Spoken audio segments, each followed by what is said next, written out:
മറ്റുള്ള സംഗതികളൊക്കെ വേറെയാണ്, ആൽക്കഹോളിസം വേറെയാണ്. ഞാനിതിപ്പോൾ ആൽക്കഹോളിസം ഒരു സ്പെഷ്യലായിട്ടുള്ള സബ്ജക്റ്റാണ്. കാരണം വെച്ചാൽ ആൽക്കഹോളിനെ പോലെ പ്രവർത്തിക്കുന്ന, ശരീരത്തിൽ പ്രവർത്തിക്കുന്ന അതിന് സമാനമായിട്ടുള്ള മറ്റൊരു ലഹരി വസ്തുവില്ല ഈതയിൽ ആൽക്കഹോൾ. അത് മറ്റു ലഹരി വസ്തുക്കളുടെ ഒരു സാമ്യത എന്താ വെച്ചാൽ അതും ബ്രെയിനിലാണ് ആക്ട് ചെയ്യുന്നത്. പക്ഷെ ആൽക്കഹോൾ നമ്മുടെ ശരീരത്തെ എല്ലാ ഓർഗൻ സിസ്റ്റം, എല്ലാ അവയവങ്ങളുടെ ഉള്ളിൽ കൂടി കയറി ഇറങ്ങി അത് പ്രവർത്തിക്കും. പക്ഷെ ഇവിടെയും ഇത് നമ്മുടെ ബ്രെയിനാണ് ഇത് കൂടുതൽ ഉപയോഗിക്കാൻ നമ്മളെ പ്രേരിപ്പിക്കുന്നത്.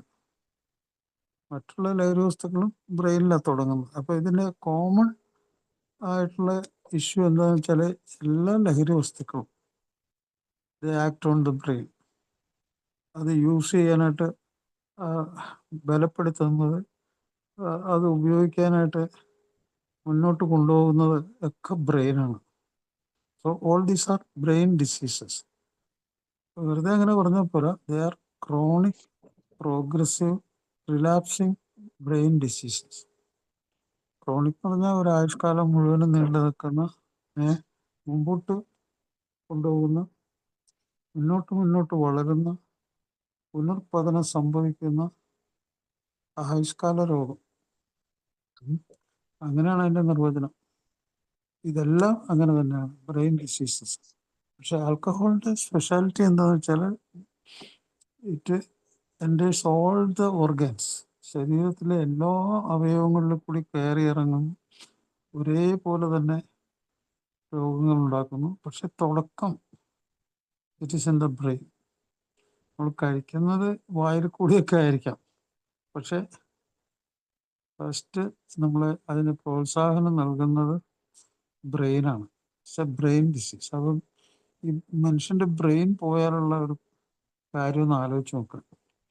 ബ്രെയിൻ ആണ് നമ്മളെ ജീവിതം തുടങ്ങാനും വളരാനും വലുതാകാനും, നമ്മൾ ആരാകണം, എന്താകണം, എന്ത് ജോലി, എന്ത് കഴിവ്, നമ്മുടെ ജീവിത രീതി, നമ്മുടെ ബന്ധങ്ങൾ, നമ്മുടെ ബുദ്ധിശക്തി, അതെല്ലാം തീരുമാനിക്കുന്ന ബ്രെയിൻ ആയതുകൊണ്ട് അങ്ങനെ ഒരു വിചാരം ഒരു ആളുടെ മനസ്സിലുണ്ടെങ്കിൽ അത് അയാളെ സഹായിക്കാൻ വളരെ വളരെ വളരെ വലിയൊരു ഇഷ്യൂ ആണ്. എൻ്റെ ഒരു സുഹൃത്ത്, ഒരു എക്സിക്യൂട്ടീവ് എഞ്ചിനീയർ, ഇലക്ട്രിസിറ്റിയിൽ വർക്ക് ചെയ്യുന്ന എൻ്റെ ഒരു സുഹൃത്ത്, നമ്മൾ ഈ പ്രോഗ്രാമിൽ വരുന്ന ആ ദിവസമാണ് ആദ്യമായിട്ട് ജീവിതത്തിൽ അദ്ദേഹം മനസ്സിലാക്കുന്നത് alcoholism is a chronic progressive brain disease. അവരൊറ്റ അറിവ് അദ്ദേഹത്തിനെ ഭയങ്കരമായിട്ട് മാറ്റിമറിച്ചു. കാരണം ഈ ബ്രെയിനിൻ്റെ കഴിവിലൊക്കെ അദ്ദേഹത്തിന്, കാരണം അദ്ദേഹം ഒരു ബുദ്ധിമാനായിട്ടുള്ള ഒരു മനുഷ്യനായിരുന്നു, അതിനെപ്പറ്റി വളരെ നല്ല രീതിയിൽ മനസ്സിലാക്കിയിട്ടുള്ള ഒരു ആളായിരുന്നു. പഠിച്ച സമയത്തൊക്കെ നല്ല രീതിയിൽ പഠനം നടത്തുകയും പിന്നെ ഈ പറഞ്ഞ ഇതിൽ ഇലക്ട്രിസിറ്റി ബോർഡിൽ മദ്യം കഴിക്കുന്ന ആളുകളുടെ ഇടയിൽ ചെന്ന് കൂടുകയും, പിന്നെ അദ്ദേഹത്തിൻ്റെ ഫാദർ ഒരു ബാക്ക്ഗ്രൗണ്ട്, ജനറ്റിക് ബാക്ക്ഗ്രൗണ്ട് ഉണ്ടായിരുന്നു, അതും കൂടി ആയപ്പോൾ. പക്ഷെ അദ്ദേഹം ആ ഒരൊറ്റ മീറ്റിംഗ് കൊണ്ട് അപാരമായൊരു ഉൾക്കാഴ്ച അദ്ദേഹത്തിന് നേടാൻ കഴിഞ്ഞു. അത് അദ്ദേഹം ഞെട്ടിപ്പോയെന്ന് പറഞ്ഞ ഈ ഒരു ഉൾക്കാഴ്ച ഇറ്റ്സ് എ ബ്രെയിൻ ഡിസീസ് എന്ന് പറഞ്ഞപ്പോൾ. അപ്പോൾ അത് പുതുമക്കാരായിട്ടുള്ള ഒരാൾക്കൊന്നും അതൊന്നും സ്വീകരിക്കാൻ പറ്റില്ല. ആ ബ്രെയിന് എന്ത് സംഗതിയാണെങ്കിലും അതിനൊക്കെ മറികടക്കുന്ന ഒരു ആർത്തിയും അതുപോലെ ആസക്തിയും ഒക്കെ ഇതിൻ്റെ ഉള്ളിലുണ്ട്. അപ്പോൾ ഇതാണ് അതിൻ്റെ എല്ലാ ലഹരി വസ്തുക്കളുടെയും നിർവചനം ഇതാണ്, ക്രോണിക് പ്രോഗ്രസീവ് ബ്രെയിൻ ഡിസീസ്. അപ്പോൾ ഇതൊരു തരത്തിൽ ഒരു ആയുഷ്കാലം നീണ്ടു നിൽക്കുന്ന ഒരു സ്വയം ടോർച്ചർ എന്ന് പറയും. അവനവനെ ഉപദ്രവിക്കുന്ന, മാരകമായി ഉപദ്രവിക്കുന്ന ഒരു കലാപരിപാടിയാണ്. അതിന് 3 തരത്തിലുള്ള അവസാനം ഉണ്ടാകുന്നവർ പറയുന്നുണ്ട്. അത് 3 തരത്തിലുള്ള അവസാനം. അതിൽ ഒന്നാമത്തെ ഒരു അവസാനം ഈ രോഗം ഓരോ തരത്തിലും ഓരോ ഗ്രൂപ്പിലും ഇത് മൾട്ടിപ്പിൾ ഈ പ്രോഗ്രാമാണ്. അത് 3 തരത്തിൽ അവസാനിക്കും. ഒന്ന്, ഭാഗികമായിട്ടുള്ള ഒരു സുഖം കിട്ടും മുന്നോട്ട് പോകുമ്പോൾ. അത് മൾട്ടിപ്പിൾ ബിഗിനിങ് ആൻഡ് എൻഡിങ്സ്. പല പ്രാവശ്യം തുടക്കും, പല പ്രാവശ്യം അവസാനിക്കുകയും ചെയ്യും. അതായത് കുറച്ച് കാലത്തേക്ക് ഒരു ചികിത്സ, അത് പിന്നെ നിർത്തിവെക്കും, പിന്നെ റിലാപ്സ് ആവും, പിന്നെ മുമ്പോട്ട് പോകും. അങ്ങനത്തെ ഒരു കൂട്ടർ. അപ്പൊ ഈ സമയത്ത് മറ്റ് രോഗങ്ങൾ അയാളെ കൂടാതെ അയാൾ അറിയില്ല. അയാൾ വിചാരിക്കുന്നത് ഞാൻ ഈ ആൽക്കഹോൾ മാത്രമേ കഴിക്കുന്നുള്ളൂ, അതുകൊണ്ട് ഇന്ന് പ്രശ്നം മാത്രമേ ഉള്ളൂ, ഇത് വലിയ പ്രശ്നമല്ല.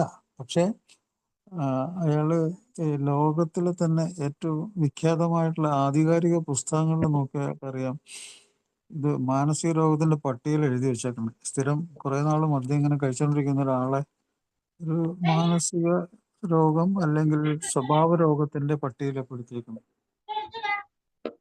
അപ്പോൾ ആ ഒരു ചിന്ത വളരെ ഹെൽപ്ഫുള്ളാണ്. ഞാൻ ഇങ്ങനെ ഒരു രോഗാവസ്ഥയുടെ ഉള്ളിലാണ് കിടക്കുന്നത്, അതുകൊണ്ട് അതിൽ നിന്ന് എങ്ങനെയായാലും എനിക്ക് പുറത്ത് ചാടണം. ആ ഒരു ചിന്ത, അത് തുടക്കക്കാരനത് ഓർത്തിരിക്കുന്നത് നല്ലതാണ്. അപ്പോൾ എനിക്കിങ്ങനെയുള്ള രോഗത്തിലേക്കൊന്നും പോകേണ്ട ആവശ്യമില്ല, ഏതായാലും ഇതെവിടെ അവസാനിപ്പിക്കാം. അപ്പം ഇതിൻ്റെ കൂടെ ഈ ഉള്ളിലേക്ക് കടന്നു വരുന്ന ഈ രോഗം, ഈ മാനസിക രോഗം, പെരുമാറ്റ രോഗം, അതിൻ്റെയൊക്കെ പട്ടികയിൽ പെടുക എന്ന് പറഞ്ഞാൽ തന്നെ ഭയങ്കര ഒരു സംഗതിയാണ്. ഇതിൻ്റെ കൂടെ മറ്റ് പല രോഗങ്ങളും, ഈ പകർച്ചവ്യാധികളല്ലാത്ത രോഗങ്ങളുണ്ട്. അത് ഞാൻ ഇതിനു മുമ്പൊക്കെ പറഞ്ഞിട്ടുണ്ട്. അതായത് ഈ പ്രമേഹ രോഗം, രക്തസമ്മർദ്ദ രോഗം, കരൾ രോഗം, വൃക്ക രോഗം. ഈ രോഗം ഒക്കെ പാരമ്പര്യമായിട്ടുള്ളവരും ഇത് മദ്യം കൂടെ ചെല്ലുമ്പോഴത്തേക്കും എന്തൊക്കെ ബാധിക്കുമെന്നറിയോ? ഈ രോഗങ്ങൾ കൂടുതലാവും. ഞാനിപ്പോൾ ഈയിടെയായിട്ടൊരു റിഹാബ് സെന്ററിൽ പോകുമ്പോൾ അവിടെ നമ്മളെ സഹായിക്കുന്ന റിക്കവറിങ് ആൽക്കഹോളിക്സ് ഒക്കെ ഉണ്ട്. അവരെ ഈ സുഖന്റെ ലക്ഷണങ്ങളൊക്കെ ഞാൻ പറഞ്ഞു കൊടുക്കുകയൊക്കെ ചെയ്യും. അവരോട് ഞാൻ പറഞ്ഞേ, ഈ വിഡ്രോവൽ സിംറ്റം, പിന്മാറ്റ ലക്ഷണമുള്ളവർ നിങ്ങൾ നോക്കിക്കോളൂ. അപ്പോൾ അവർക്ക് പ്രഷർ നോക്കാനും അതുപോലെ പൾസ് നോക്കാനും ഇപ്പോൾ ഉപകരണങ്ങളുണ്ട്. അതുപോലെ ഗ്ലൂക്കോസിൻ്റെ അളവ് നോക്കാനൊക്കെ അവർക്കറിയാം. അപ്പോൾ അവർ പ്രഷർ നോക്കുമ്പോൾ വിഡ്രോവൽ പീരീഡിലുള്ള ആൾക്കാർക്ക് ഭയങ്കര BP. വാസ്തവത്തിൽ ഒരു മദ്യാസക്തൻ ഇതിൻ്റെ ഉള്ളിൽ കൂടി പോകുമ്പോഴത്തേക്കും ഈ അയാൾക്ക് പ്രഷർ ഉണ്ടെങ്കിൽ അത് വലിയൊരു പ്രശ്നമായിരിക്കും. പ്രഷർ ഇല്ലാതെ തന്നെ അയാൾക്ക് ഈ വിഡ്രോവൽ പീരീഡ്, അതായത് പിന്മാറ്റ ലക്ഷണത്തിൻ്റെ സമയത്ത് അല്ലെങ്കിൽ മദ്യം കുറച്ച് കുറയ്ക്കുമ്പോൾ അയാൾ BP അങ്ങ് മുകളിലേക്ക് പോകും. ആ BP ഈ വിഡ്രോവലിനുള്ള ചികിത്സ കൊടുക്കുമ്പോൾ തന്നെ അത് കുറച്ചൊക്കെ. പക്ഷെ വളരെ ഹൈ ആയിട്ട് പോവുകയാണെങ്കിൽ പ്രഷറിൻ്റെ മരുന്ന് തന്നെ കൊടുക്കേണ്ടി വരും. അതൊക്കെ ഭയങ്കര അറിവുകളാണ്. കാരണം ഈ ആള് അതിൻ്റെ ഉള്ളിൽ വല്ല സ്ട്രോക്കോ ഒന്നോ ഹാർട്ട് അറ്റാക്ക് ആയിട്ടൊക്കെ മരിച്ചു. ഈ പണ്ടൊക്കെ ഡി അഡിക്ഷൻ സെന്ററിൽ എത്തുന്ന ആൾക്കാരൊക്കെ എങ്ങനെയൊക്കെ രക്ഷപ്പെട്ടു പോകും. കാരണം വെച്ചാൽ ഇപ്പോൾ വളരെ കൃത്യമായിട്ടുള്ള ചികിത്സ ഇല്ലെങ്കിലുണ്ടല്ലോ പ്രശ്നമാവും. കാരണം ഈ പിന്മാറ്റ ലക്ഷണത്തിൽ തന്നെ 5 മുതൽ 15% ആൾക്കാർ മരിക്കാൻ സാധ്യതയുണ്ട്. ഇപ്പോൾ ഏറ്റവും നല്ല ചികിത്സകളുണ്ട്, അതിനൊന്നും ഭയപ്പെടേണ്ട ആവശ്യമില്ല. പിന്മാറ്റ ലക്ഷണം എന്താണെന്ന് അറിയാൻ പാടില്ലാത്തവരോട് പറയുകയാണ്, അത് ഭയങ്കര ഭീകരാവസ്ഥയാണ്. അത് ശരിയായിട്ടുള്ള ചികിത്സ വേണം. പല ആൾക്കാരും മദ്യത്തിന്റെ അളവ് കുറച്ച് കൊണ്ടുവന്ന് കുറച്ചൊരു മാലയൊക്കെ ഇട്ട് നോമ്പൊക്കെ നോക്കിയൊക്കെ ചിലപ്പോഴൊക്കെ ശരിയായി പോവും. എപ്പോഴും ശരിയാവണം നിർബന്ധമൊന്നുമില്ല. അപ്പോൾ അത് വളരെ സയന്റിഫിക് ആയിട്ട് കൈകാര്യം ചെയ്യുന്ന ഒരു അവസ്ഥയാണ്. പിന്നെ മറ്റൊന്ന്, ഈ മരുന്നുകൾ, പ്രമേഹത്തിന്റെ മരുന്നുകൾ, പ്രഷറിന്റെ മരുന്നുകൾ, ഇതൊക്കെ മദ്യമായിട്ട് കൗണ്ടറാക്ട് ചെയ്യും.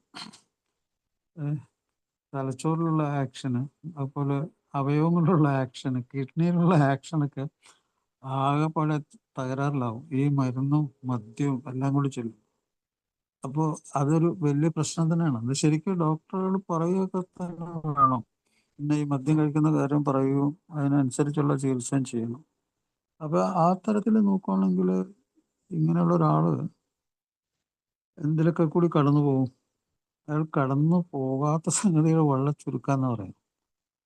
ഫാമിലി സെപ്പറേഷൻ, അതുപോലെ തന്നെ ആക്സിഡന്റുകൾ, സൂയിസൈഡൽ, ഹോമിസൈഡൽ ആയിട്ടുള്ള IDS, HIV, chronic liver disease, kidney disease, heart attack, അതുപോലെ malignancy, cancer, gastro industrial system cancer, അതുപോലെ ലിവർ പലതരത്തിൽ മാറി മാറിക്കൊണ്ടിരിക്കുന്ന അവസ്ഥ, ലിവറിലെ രക്തക്കൊഴലുകളൊക്കെ വീർത്ത് അത് അന്നനാളത്തിലേക്കുള്ള കണക്ഷനിൽ വെച്ച് അത് പൊട്ടി രക്തം ഛർദ്ദിച്ച് എത്രയോ ആൾക്കാരങ്ങനെ. ഇപ്പോൾ ലോകാരോഗ്യ സംഘടന സമ്മതിച്ചിരിക്കുന്നു. എന്താണ് ലോകത്തിലും ഈ മൂന്നാമത്തെ കാരണം, ഏറ്റവും കൂടുതൽ ആളുകൾ മരിക്കുന്ന മൂന്നാമത്തെ കാരണം ആൽക്കഹോൾ യൂസ് കൊണ്ടാണ്, മദ്യത്തിന്റെ ഉപയോഗം കൊണ്ടാണ്. അത് ലോകാരോഗ്യ സംഘടന തുറന്ന് സമ്മതിച്ചേക്കണം. പക്ഷെ അതിനപ്പുറം ആൽക്കഹോൾ ഉപയോഗിക്കുന്നവർ മറ്റൊരു ലഹരി ഉപയോഗിക്കുന്നുണ്ട്. അതിൽ പ്രധാനം നിക്കോട്ടിൻ ഉള്ള സിഗരറ്റാണ്, ടെബാക്കോ. സിഗരറ്റ് അല്ലാതെ തന്നെ മറ്റു തരത്തിലുള്ള പുകയില. ഇത് രണ്ടും കൂടി ആകുമ്പോൾ നമ്പർ 1 ആണ് രണ്ടും കൂടി. അത് തന്നെയല്ല, ഇത് ലോകത്തിലെ എല്ലാ രാജ്യങ്ങളും ലൈസൻസ് കൊടുത്തേക്കുന്ന രോഗം ഉപയോഗ സംഗതികളാണ്.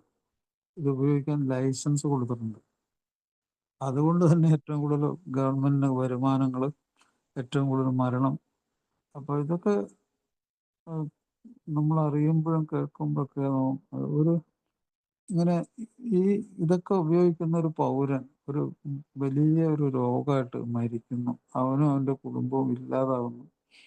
അപ്പൊ അവരൊക്കെ ശത്രുക്കളാണ് ഒരു രാജ്യത്തെ. അപ്പൊ ഏത് തരത്തിലും ഒരു രാജ്യം ഇങ്ങനെയുള്ള കാര്യങ്ങൾക്കൊരു മുൻഗണന കൊടുക്കുകയും, അതുപോലെ തന്നെ ലോകത്തിൽ നിന്ന് ഏറ്റവും കൂടുതൽ ആക്സിഡന്റ്, ഈ ട്രാഫിക് ആക്സിഡന്റ് മദ്യത്തിന്റെ ഉള്ളിലാണ്. അത് അമേരിക്ക തന്നെ പറയുന്നുണ്ട്, 28% ആക്സിഡന്റ് മദ്യത്തിന്റെ ഉള്ളിൽ. അത് നിസ്സാര സംഗതിയൊന്നുമല്ല. അപ്പൊ അത് ഈ അവസ്ഥകൾ, അതുപോലെ ഇതിന്റെ കൂടെ തന്നെ മരണം എല്ലാ രീതിയിലുണ്ട്. ആക്സിഡന്റ് ഉണ്ട്. ഈ പറഞ്ഞ കാര്യങ്ങളെല്ലാം ഞാൻ പല പ്രാവശ്യം പറഞ്ഞിട്ടുള്ളതാണ്. അപ്പൊ ഇതൊക്കെ ഒരു രീതിയിലുള്ള ഇതാണ്. കുടി നിർത്തിയും മുമ്പോട്ട് പോകുന്നു. ഹലോ, കുടി നിർത്തി കേൾക്കുന്നില്ലേ? കേൾക്കാം, പറഞ്ഞോളൂ.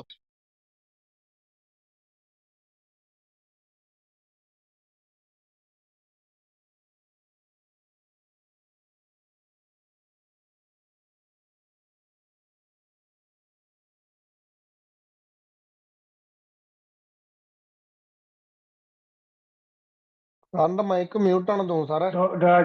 ഡോക്ടറുടെ മൈക്ക് മ്യൂട്ടാണ്. ബാക്കിയുള്ള എല്ലാവരും ഒന്ന് മൈക്ക് അൺമ്യൂട്ട് ആവാണ്ടൊന്ന് ശ്രദ്ധിക്കണേ. സാറ് പറഞ്ഞോളൂ, കേൾക്കാം. സാറേ മൈക്ക് തുറക്കും സാറേ.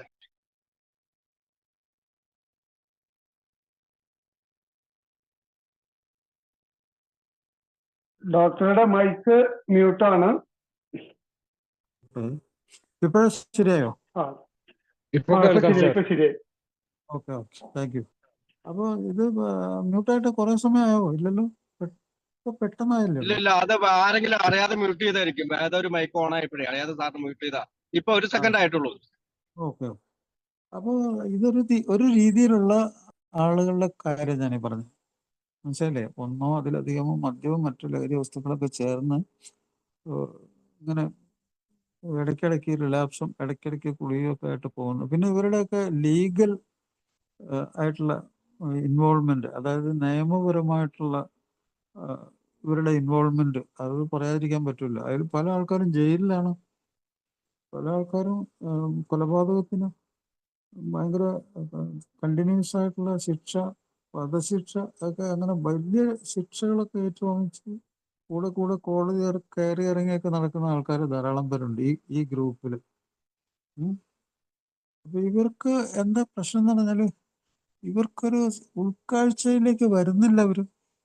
കാരണം ഇവരൊരു പിന്നെ അത് കഷ്ടപ്പാട് വരുമ്പോൾ ഒന്ന് നിർത്തുന്നു, കുറച്ചു കാലം അങ്ങനെ പോകുന്നു. അതിനിടയ്ക്ക് ഒരു ജയിലിൽ അകപ്പെടുന്നില്ല, പോലീസിന്റെ കയ്യിൽ ചിലപ്പോൾ ഭാഗ്യം കൊണ്ട് അകപ്പെടുന്നില്ല, ചിലപ്പോൾ ഒരു വാർണിംഗ് മാത്രം, അല്ലെങ്കിൽ തൽക്കാലത്തേക്കുള്ള ഒരു കരൾ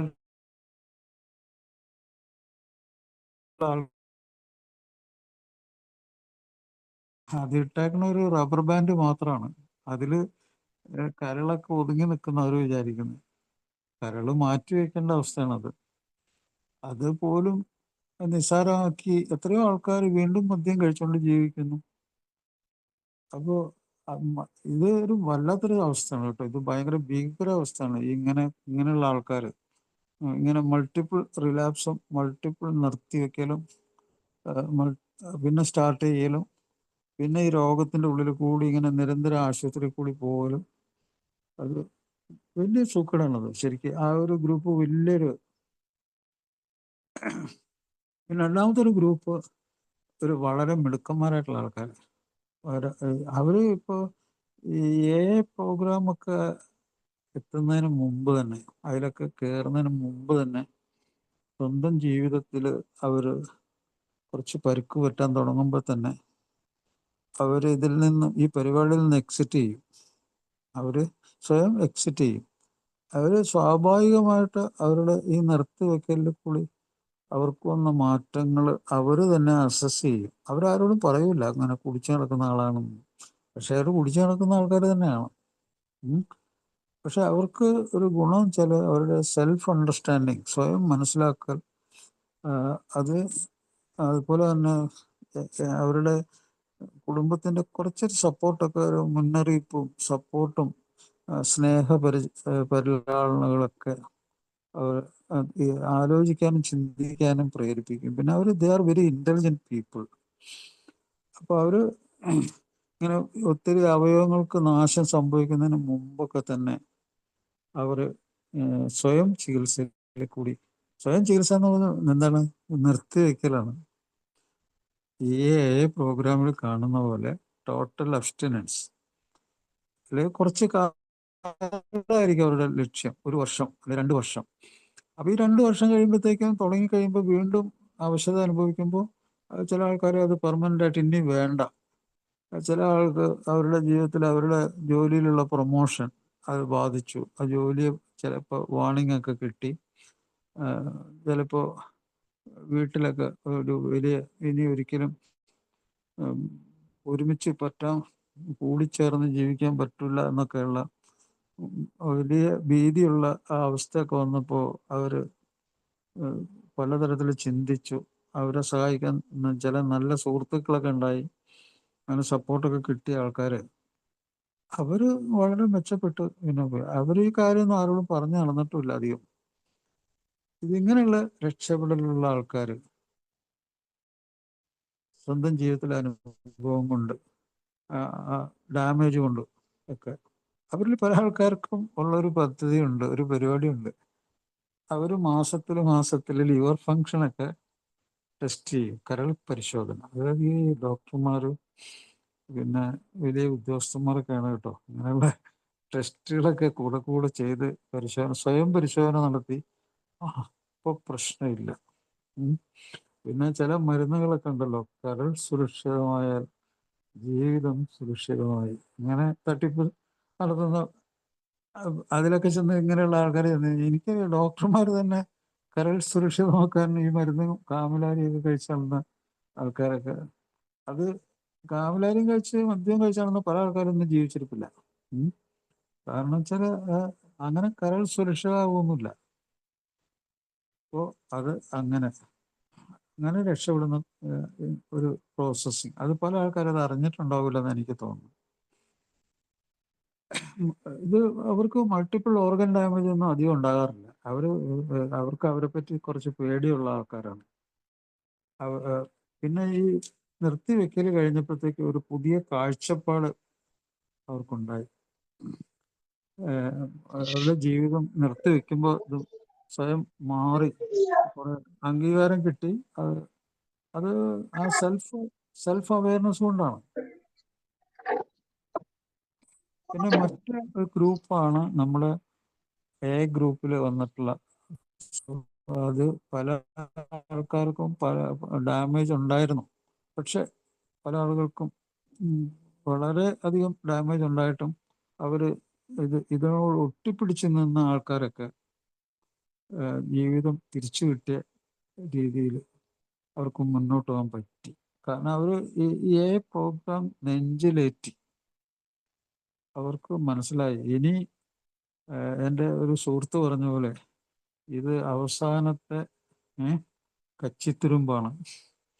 ഇത് അവസാനത്തെ കച്ചിത്തുരുമ്പാണ്. ഇതിൽ നിന്ന് പിടിവിട്ടാൽ ഇനി ഇല്ല എന്ന് മനസ്സിലാക്കിയ ചില ആൾക്കാർ, അവർക്ക് ഒത്തിരി പ്രശ്നങ്ങളുണ്ടായിരുന്ന, കൂടുതലും അവർക്ക് സൈക്കോളജിക്കൽ പ്രോബ്ലം, ഫാമിലി പ്രോബ്ലംസ് ആയിരുന്നു.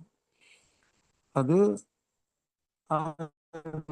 ഡോക്ടർ നിർബന്ധിച്ച് തന്നെ ചില ടെസ്റ്റുകളൊക്കെ ചെയ്ത് പല ആളുകളും ലിവർ ഡിസീസൊക്കെ ഉണ്ടായിട്ടും ഈ പ്രോഗ്രാം അനുസരിച്ച് ജീവിച്ചപ്പോൾ അവർക്ക് ലിവർ ഡിസീസ് ഉണ്ടായവർ പോലും ഈ ലിവർ ഡിസീസ് റിവേഴ്സ് ചെയ്തു. അത് കുറേ മാറ്റങ്ങൾ വന്നു. ആ മാറ്റത്തിൽ കൂടി അവരുദ്ദേശിച്ച ഒരു ആയുസ്സൊക്കെ അവർക്ക് ജീവിക്കാൻ പറ്റി. അവരുടെ കുടുംബം മെച്ചപ്പെട്ടു, അവരുടെ കുട്ടികളൊക്കെ വിദ്യാഭ്യാസം കിട്ടി, നല്ല രീതിയിൽ പഠിച്ചു. അങ്ങനെ ഒത്തിരി അനുഗ്രഹങ്ങൾ അവർക്ക് കിട്ടി ഈ പ്രോഗ്രാമിൽ വന്നവർക്ക്.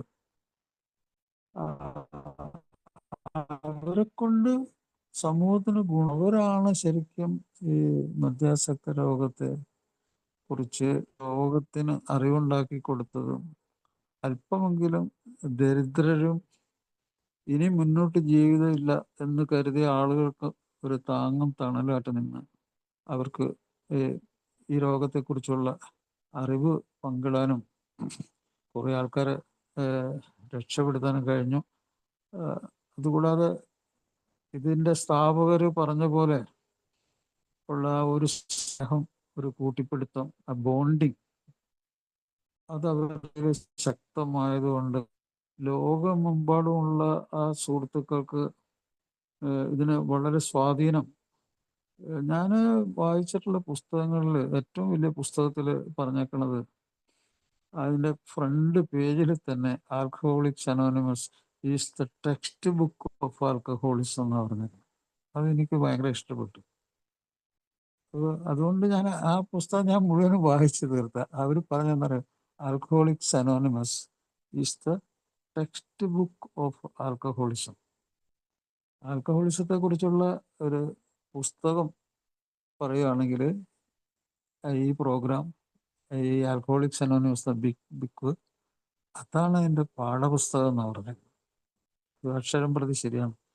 കാരണം മറ്റ് പരിഷ്കർത്താക്കളോ ഭരണാധികാരികളോ കാണാത്ത കാര്യങ്ങളൊക്കെ അവർ കണ്ടുപിടിച്ചു. അതെന്തൊക്കെയാണ്? ഒന്ന്, ഈ അറിവ് മറ്റുള്ളവരിലേക്ക് പങ്കുവെക്കുക എന്നുള്ളത്, അങ്ങനെ ഒരു സമൂഹത്തിന് രക്ഷപ്പെടുത്തുക എന്നുള്ള ഒരു രസകരം ഭാരപ്പെട്ടായിട്ടുള്ളൊരു ജോലി. മറ്റൊന്ന്, അവരുടെ കുടുംബങ്ങൾക്ക് ഒരു സമാധാനം, അവർക്ക് ജീവിക്കാൻ ഒരവസരം ഉണ്ടാക്കാൻ വേണ്ടി അവരെക്കുറിച്ചും ആലോചിച്ചു. അതിൻ്റെ സ്ഥാപകർ അതേക്കുറിച്ചും ആലോചിച്ചു. അങ്ങനെ അവർക്കും ജീവിക്കാൻ ഉള്ളൊരു അവസരം കിട്ടി. അതുകൂടാതെ അവരുടെ കുട്ടികൾക്കും ജീവിക്കാൻ പറ്റി. അതുകൊണ്ടാണ് എ സൊസൈറ്റി ഓഫ് ആൽക്കഹോളിക്സ് എന്ന് പറഞ്ഞു. ഒരു സൊസൈറ്റി, ആൽക്കഹോളിക്സിൻ്റെ ഒരു സൊസൈറ്റി എന്ന് പറഞ്ഞു കഴിഞ്ഞാൽ ഇത് മറ്റു രോഗത്തിനും എല്ലാം ബാധകം തന്നെയാണ്. എന്താണ് ആ സൊസൈറ്റി എന്ന് പറഞ്ഞാൽ? അവരുടെ ബന്ധുജനങ്ങൾ, ഭാര്യ അല്ലെങ്കിൽ ഭർത്താവ്, മദ്യപാനികൾ അങ്ങോട്ടും ഇങ്ങോട്ടും ആരും ആകാം, സ്ത്രീയോ പുരുഷനോ ആകാം. അപ്പോൾ അവരുടെ ബന്ധുക്കൾ, അവരുടെ സഹോദരങ്ങൾ, അച്ഛനമ്മമാർ, അതുപോലെ മക്കൾ, ഇങ്ങനെ അടങ്ങുന്ന അവരുടെ സുഹൃത്തുക്കൾ, അവരുടെ ജോലി സ്ഥലത്തുള്ളവർ, ഇതൊക്കെ കൂടി അടങ്ങുന്ന ഒരു സമൂഹം. ആ സമൂഹത്തിനും രക്ഷപ്പെടുത്താനായിട്ട് കഴിഞ്ഞു. അങ്ങനെ ചിന്തിച്ച ഒരു സർക്കാരും ആരും ഉണ്ടായിട്ടില്ല. ഏതെങ്കിലും ഒരു പഞ്ചായത്ത് പ്രസിഡന്റോ ഒരു മന്ത്രിയോ ഒരു ആള് വന്ന് അറിയാൻ പാടില്ലാത്ത ഈ കാര്യത്തെക്കുറിച്ച് എന്തെങ്കിലും ഭയങ്കര വലിയ സംഭവങ്ങളൊക്കെ പറഞ്ഞിട്ട് പോകുന്ന പോലെ അല്ല. ഇത് ഇതിപ്പോ ആൽക്കോളിക്സ് അനോസിന്റെ ഈ മീറ്റിങ്ങുകൾ പുറത്തുനിന്നുള്ള ആൾക്കാർ, ഇതിനെപ്പറ്റി അറിയാൻ പാടില്ലാത്ത ആൾക്കാർ വന്ന് ഘോരഘോരം പ്രസംഗിച്ചൊക്കെ ഉപദേശിച്ചൊക്കെ പോകുമ്പോൾ അവിടെ ഇരിക്കുന്ന ആൽക്കഹോളിക്സിനൊക്കെ അത് മനസ്സിലാവും. അതെ, അതാണ് നമ്മുടെ വില്യം ഡങ്കൻ സിൽക്കോർത്തിന്റെ വാക്കുകൾ വീണ്ടും ഞാൻ കടമെടുത്ത് പറയാണ്. ഇത്രമാത്രം പരപ്പുള്ള രോഗം ലോകത്തിൽ വേറെ ഇല്ല. കാരണം അദ്ദേഹം 40,000 രോഗികളെ ആ കാലത്ത് ചികിത്സിച്ചിരുന്നു. അതിന്റെ എക്സ്പീരിയൻസ് ആണ്, അതിന്റെ അനുഭവമാണ്. 40,000 ആൾക്കാരെ. ഡോക്ടർ ബോബ് റിക്കവറി നടന്നതിന് ശേഷം ഓൺ റിക്കവറി നടന്നെന്ന് പറയാൻ പറ്റൂല, ഓൺ റിക്കവറി അദ്ദേഹം 5,000-ലേറെ രോഗികളെ ചികിത്സിച്ചിരുന്നു, റിക്കവറി കഴിഞ്ഞ ഡോക്ടർ. അപ്പോൾ അതൊക്കെ സൂചിപ്പിക്കുന്നത് മദ്യാസക്ത രോഗത്തെക്കുറിച്ച് ആൽക്കോളിക്സ് അനോണിമസ് ഉണ്ടായിരുന്ന അറിവ്, അത് അനുഭവങ്ങളിലൂടെ ആർജിച്ചെടുത്ത അറിവാണ്. അതാണ് നമ്മൾ ഇന്ന് ഇവിടെ പങ്കുവെക്കുന്നത്, ആ അനുഭവങ്ങളും ശക്തിയും പ്രതീക്ഷയും. ഈ 3 വാക്കുകൾ കേൾക്കാത്ത ഒരു എക്കാരൻ എയിൽ പോയിട്ടില്ലെന്ന് പറയാം. അനുഭവങ്ങളും ശക്തിയും പ്രതീക്ഷയും, അത് ഈ സമൂഹത്തിന് മൊത്തം അതാണ് കൊടുത്തേക്കുന്ന ഉപദേശങ്ങൾ. ആൽക്കഹോളിക്സിന്റെ ബന്ധുക്കളായിട്ടുള്ള അലനോൺകാർക്കും അലാറ്റിൻകാർക്കും എല്ലാം ഇത് തന്നെയാണ്, അനുഭവങ്ങളും ശക്തിയും പ്രതീക്ഷയും പരസ്പരം പങ്കുവയ്ക്കുക. അതിലൂടെ എന്താണ് അറിവ്, തൻ്റെ ഈ മാരക രോഗാവസ്ഥയെക്കുറിച്ചുള്ള അറിവ്, ആ അറിവ് പങ്കുവയ്ക്കുക. അതെങ്ങനെ ബാധിക്കുന്നു എന്നുള്ളത് അറിവ് പങ്കുവയ്ക്കുക. അപ്പോൾ ഈ ആൽക്കഹോളിന്റെ ഈ വ്യാപനം, അതിനെപ്പറ്റി പറയുകയാണെങ്കിൽ അത് ഈ ലോകം ഉള്ള സമയം മുഴുവനും ഇതിന്റെ വ്യാപനം ഉണ്ടാവും. ഈ അവൈലബിലിറ്റി, അതായത് അത് കിട്ടാൻ സാധ്യതയുള്ള സ്ഥലം ലോകത്തിലെല്ലാ സ്ഥലത്തും ഉണ്ട്. താമസിക്കുന്നതിൻ്റെ തൊട്ടടുത്ത് ഒരു ഉണ്ടാവും, എല്ലാ പെട്ടിക്കടയിലുണ്ടാവും. അപ്പോൾ അഫോർഡബിലിറ്റി, ഈ അഫോർഡബിലിറ്റി വലിയൊരു സംഗതിയാണ്. വാങ്ങിക്കാൻ പണം ഇല്ലെങ്കിൽ പണം ഇരുന്ന് വാങ്ങിച്ചോ മോഷ്ടിച്ചോ ഒക്കെ കുടിക്കും എന്നുള്ളത് എല്ലാവർക്കും അറിയാം. അതുപോലെ ഇത് കിട്ടാൻ ഉള്ള സ്ഥലത്ത് എത്തിച്ചേരുക, അതും ഒരു പ്രശ്നമല്ല. പിന്നെ എന്താണ്, ഇതില് ബുദ്ധിമുട്ടുള്ള കാര്യങ്ങൾ അവസാനത്തേക്ക് വരുവാണ്. അവയർനെസ്, എന്താണ് മദ്യപാന രോഗം. അതിപ്പോൾ ഇതിൽ വന്നേക്കുള്ള ആദ്യമായിട്ട് വന്നിട്ടുള്ള ഏതെങ്കിലും സുഹൃത്തുക്കളുണ്ടെങ്കിൽ, എന്നെ കേൾക്കുന്നവരുണ്ടെങ്കിൽ ഞാൻ പറയുന്നു, ഏറ്റവും വലിയ സംഭവം അതാണ്. ആ ധാരണ, എന്താണ് മദ്യാസക്ത രോഗം എന്നുള്ള ആ ധാരണ, അതാണ് അനുഭവങ്ങൾ പങ്കുവെക്കൽ. എന്നിട്ട് അതിൻ്റെ ഉള്ള ആക്ഷൻ, അതിന് എന്ത് ആക്ഷനാണ് എടുക്കുന്നത്. അതുപോലെ അത് നിങ്ങളുടെ മനസ്സിന്റെ സമനിലയെ തെറ്റിച്ചിട്ടുണ്ടോ, അത് നിങ്ങൾക്കത് മാനസിക രോഗത്തിന്റെ ലക്ഷണങ്ങൾ ഉണ്ടായിട്ടുണ്ടോ. ഇത് വളരെ പ്രധാനപ്പെട്ടതാണ്. ഇപ്പൊ അമേരിക്കയിലൊക്കെ ആണെങ്കിൽ ഒറ്റ ചോദ്യത്തിന് തന്നെ അയാൾക്ക് മാനസിക രോഗം ഉണ്ടെന്ന് അവർ പറയും. എന്താണത്? അവർ ചോദിക്കും, നിങ്ങൾ മദ്യം കഴിച്ച് വാഹനം ഓടിച്ചിട്ടുണ്ടോ, പ്രത്യേകിച്ചും വാഹനത്തിൽ മറ്റാൾക്കാരുള്ളപ്പോൾ. ഉണ്ടായിട്ടും ഇല്ല ചോദ്യം തന്നെ മാനസിക രോഗം ഉണ്ടോ എന്നുള്ളതിൻ്റെ ഇതാണ്. കാരണം ഈ വരും വരായികളെ കുറിച്ച് അറിഞ്ഞിട്ടും ഒരു കാര്യത്തിലേക്ക് എടുത്തുചാടുന്ന ഒരാൾക്ക് മനസ്സ് ശരിയല്ല, മനസ്സിൽ സമനില തെറ്റിയിട്ടുണ്ട്. അയാൾ രോഗത്തിന് വിധേയനായ ഒരാളാണ്. ഡ്രൈവിങ്, അതുകൊണ്ടാണ് അത് ഏറ്റവും വലിയ രോഗലക്ഷണമായിട്ട് വെച്ചിട്ടാണ്. നിയമം ശക്തമായിട്ട് ഉണ്ടെങ്കിൽ മാത്രമേ അവിടെ കാരണം അവിടെയൊക്കെ സുലഭമായിട്ടുള്ള സ്ഥലമാണ്. അപ്പോൾ വണ്ടി ഓടിക്കുന്ന ആള് ഈ മദ്യം കഴിച്ചിട്ടുണ്ടെങ്കിൽ അത് വലിയ ശക്തമായ നിയമം ഉപയോഗിച്ച് അവരെ ജയിലിലടയ്ക്കുകയും ശിക്ഷിക്കുകയും ലൈസൻസ് റദ്ദാക്കുകയും ഒക്കെ ചെയ്യും.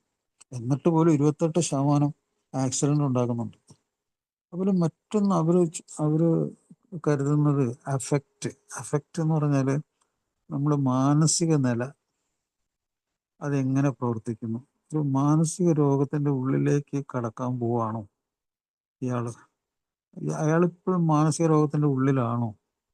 ഇതൊക്കെ നമ്മുടെ ഞാൻ പറഞ്ഞ ICD-10 എന്ന് പറഞ്ഞ ഈ പുസ്തകത്തിൽ, ലോകാരോഗ്യ സംഘടന പുസ്തകത്തിലുണ്ട്.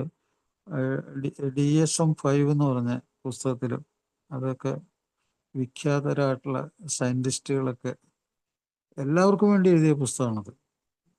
അത് ഡോക്ടർമാർക്ക് മാത്രമല്ല, ആരോഗ്യരംഗത്ത് ഉള്ളവർക്ക് മാത്രമല്ല, അറിവ് ഇഷ്ടപ്പെടുന്ന ആർക്കും ആ പുസ്തകം വായിക്കാം. കൗൺസിലേഴ്സിന് വായിക്കാം, പാരാമെഡിക്കൽ സ്റ്റാഫിന് വായിക്കാം, ആർക്കും അറിവ് കിട്ടുന്ന. ഇത്രയും അറിവുണ്ടായിട്ടും നമ്മൾ ഈ സയന്റിഫിക് ആയിട്ട് ചിന്തിക്കുന്ന ആൾക്കാരും അതിൽ ഏർപ്പെട്ടിരിക്കുന്ന ആരും മദ്യം കഴിക്കാൻ പറ്റില്ല അത് വായിച്ചു കഴിഞ്ഞിട്ട്, അത് മനസ്സിലാക്കിയാൽ. കാരണം വെച്ചാൽ നമ്മുടെ ഏറ്റവും വലിയ അസറ്റ് നമ്മുടെ ബ്രെയിനാണ്. അതുപോലെ അതിൽ നിന്ന് വരുന്ന മനോരോഗങ്ങൾ ഉണ്ടെങ്കിൽ നമുക്ക് ജീവിതം വഴിമുട്ടിപ്പോവും, ഉപാധി ഉണ്ടാവില്ല. അപ്പം അതുകൊണ്ടാണ്.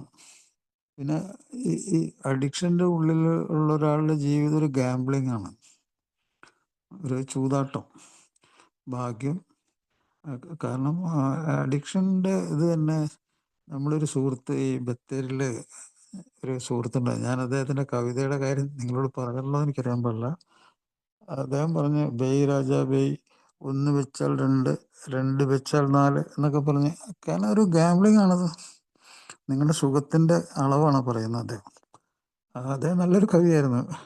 അപ്പോൾ ആ സുഖം 2 വെച്ചാൽ 4, 4 വെച്ചാൽ 8, അങ്ങനത്തെ ഒരു ഇതിലേക്ക് ഒരു ഗാംബ്ലിംഗ് അഡിക്ഷൻ അതിൻ്റെ ഉള്ളിൽ ഇത് ഉണ്ട്. പിന്നെ വേറൊരു സംഗതി, മദ്യപാനം 2 തരത്തിലുണ്ട്. പ്രൈമറി ആൽക്കഹോളിസം എന്ന് പറഞ്ഞ രോഗം. പ്രൈമറി ആൽക്കഹോളിസം എന്ന് പറഞ്ഞാൽ അയാൾക്ക് മാനസികമായിട്ടുള്ള പ്രശ്നങ്ങളൊന്നുമില്ല, അയാൾക്ക് കുറേ നല്ല സുഹൃത്തുക്കളൊക്കെ ഉണ്ട് മദ്യം ഉപയോഗിക്കുന്ന. അയാൾ അതിൻ്റെ ഉള്ളിൽ സോഷ്യൽ ഡ്രിങ്കർ എന്നുള്ള നിലയിൽ അറിയപ്പെടാൻ ആഗ്രഹിച്ച് വീക്കെൻഡിൽ ഒരു ദിവസം കൂടുക, അങ്ങനെ ഒരു എന്താ പറയുക സോഷ്യൽ ഗാദറിങ്, ആ രീതിയിലൊക്കെ തുടങ്ങി. പിന്നീട് അതൊരു വലിയ ഒരു സുഖമായിട്ട് മാറി. അങ്ങനെ പലതരത്തിലുള്ള കുടി നടത്തി, പരീക്ഷണങ്ങളൊക്കെ നടത്തി, പല രീതിയിൽ കുടിച്ചു. പക്ഷെ അവസാനം എത്തിച്ചേർന്നത് ഒരേ രോഗത്തിലാണ്. ആ രോഗത്തിൻ്റെ പേരാണ് ആൽക്കഹോൾ ഡിപ്പെൻഡൻറ്റ് സിൻഡ്രോം, അല്ലെങ്കിൽ ADS എന്ന് പറഞ്ഞ രോഗം. അതറിഞ്ഞിരിക്കണം, ADS, ആൽക്കഹോൾ ഡിപ്പെൻഡൻറ്റ് സിൻഡ്രോം. അപ്പോൾ ഈ കുടിച്ചത് പല രീതിയിലാണ്. അത് ഒന്ന് ഇൻടോക്സിക്കേറ്റഡ് ഡ്രിങ്കിങ്, അതായത് കുടിച്ച് ബൂസായി ബോധം കെടുന്ന രീതിയിലുള്ളൊരു കുടി. അയാൾ എപ്പോൾ കുടിച്ചാലും അങ്ങനെ കുടിക്കുകയുള്ളൂ. അപ്പോൾ അയാളൊരു സുരക്ഷിത മേഖലയിൽ കിടന്നേ കുടിക്കുകയുള്ളൂ. നല്ല വീട് അല്ലെങ്കിൽ സുഹൃത്തുക്കൾ അടങ്ങിയ ഒരു മുറി, അവിടെ കുടിച്ച അയാൾ ബോധം കിടണം. അതാണ് ഒരു രീതി. രണ്ടാമത്തത് എല്ലാവർക്കും അറിയാം, ബിഞ്ച് ഡ്രിങ്കിങ്. അത് ആഴ്ചയിൽ ഒരു ദിവസം അല്ലെങ്കിൽ മാസത്തിൽ 2-3 ദിവസം വളരെ കൂടുതൽ മദ്യം അളവിൽ കൂടുതൽ കഴിച്ച് ഒരു ഉല്ലാസം ഉണ്ടാക്കുക. അതുപോലെ മൂന്നാമത്തത് എല്ലാ ദിവസവും കുറേശ്ശെ കുടിക്കുക. വളരെ കുറച്ച് മാത്രം കുടിച്ച് ഒരു 3-4 പ്രാവശ്യം കുടിച്ച് അതിൽ കൂടി അവനവനും മറ്റുള്ളവർക്ക് ഉപദ്രവം ഉണ്ടാക്കിക്കൊണ്ടുള്ള ഒരു ജീവിതം, അതാണ് ഹാംഫുൾ ഡ്രിങ്കിങ്. ഇതെല്ലാം ലഹരി വസ്തുവിനും ഒരേപോലെ തന്നെ. ഈ ലഹരി വസ്തു ഇപ്പോൾ കഞ്ചാവ് ഉപയോഗിക്കുന്ന ആളുകൾ, അല്ലെങ്കിൽ കൊക്കൈൻ ഉപയോഗിക്കുന്ന ആൾ, അല്ലെങ്കിൽ മറ്റു ലഹരി വസ്തുക്കൾ MDMA ഉപയോഗിക്കുന്ന ആള്, ഈ ലഹരി വസ്തു ഒക്കെ ഉപയോഗിക്കുന്നവരുടെ രീതി ഇത് തന്നെയാണ്. ഒരു ഭയങ്കരമായിട്ടുള്ള അളവിൽ ഒരു ദിവസം കംപ്ലീറ്റ് ബോധം മറയുന്നവരെ ഈ ലഹരി വസ്തു അങ്ങോട്ട് ഉപയോഗിക്കുക, പിന്നെ കുറേ ദിവസത്തേക്ക് അങ്ങ് വിട്ടു നിൽക്കുക. അത് അവരുടെ ഉദ്ദേശം. മറ്റൊന്ന് ഇതുപോലെ ബിഞ്ച് യൂസ്, പിന്നെ നിരന്തരം ചെറിയ ഡോസുകൾ, പിന്നെ ഇതില്ലാതെ ജീവിക്കാൻ പറ്റാത്ത അവസ്ഥ. ഇതെല്ലാം ലഹരി വസ്തുവിനും ഒരേപോലെയാണ്. ആൽക്കഹോളിനും മറ്റ് സബ്സ്റ്റൻസിനും എല്ലാം ഒരുപോലെ തന്നെയാണ്. ഇപ്പോൾ മൾട്ടിപ്പിൾ സബ്സ്റ്റൻസ് യൂസ് എന്ന് പറയുന്ന സാധനമുണ്ട്. അതായത് ഈ നേരത്തെ ഞാൻ പറഞ്ഞ പോലെ തന്നെ അതിലിപ്പോൾ അതിൽ 2-3 സാധനങ്ങൾ ഈ ആദ്യത്തെ വകുപ്പിൽ ഈ ബോധം കെടുന്നവര് ഉപയോഗിക്കുന്ന രീതിയിൽ 1-2 3 ലഹരി വസ്തു ഉപയോഗിക്കുന്ന ആള് കാര്യം ആലോചിച്ച് നോക്കുക, എവിടെയെങ്കിലും മരിച്ചു കിടക്കും.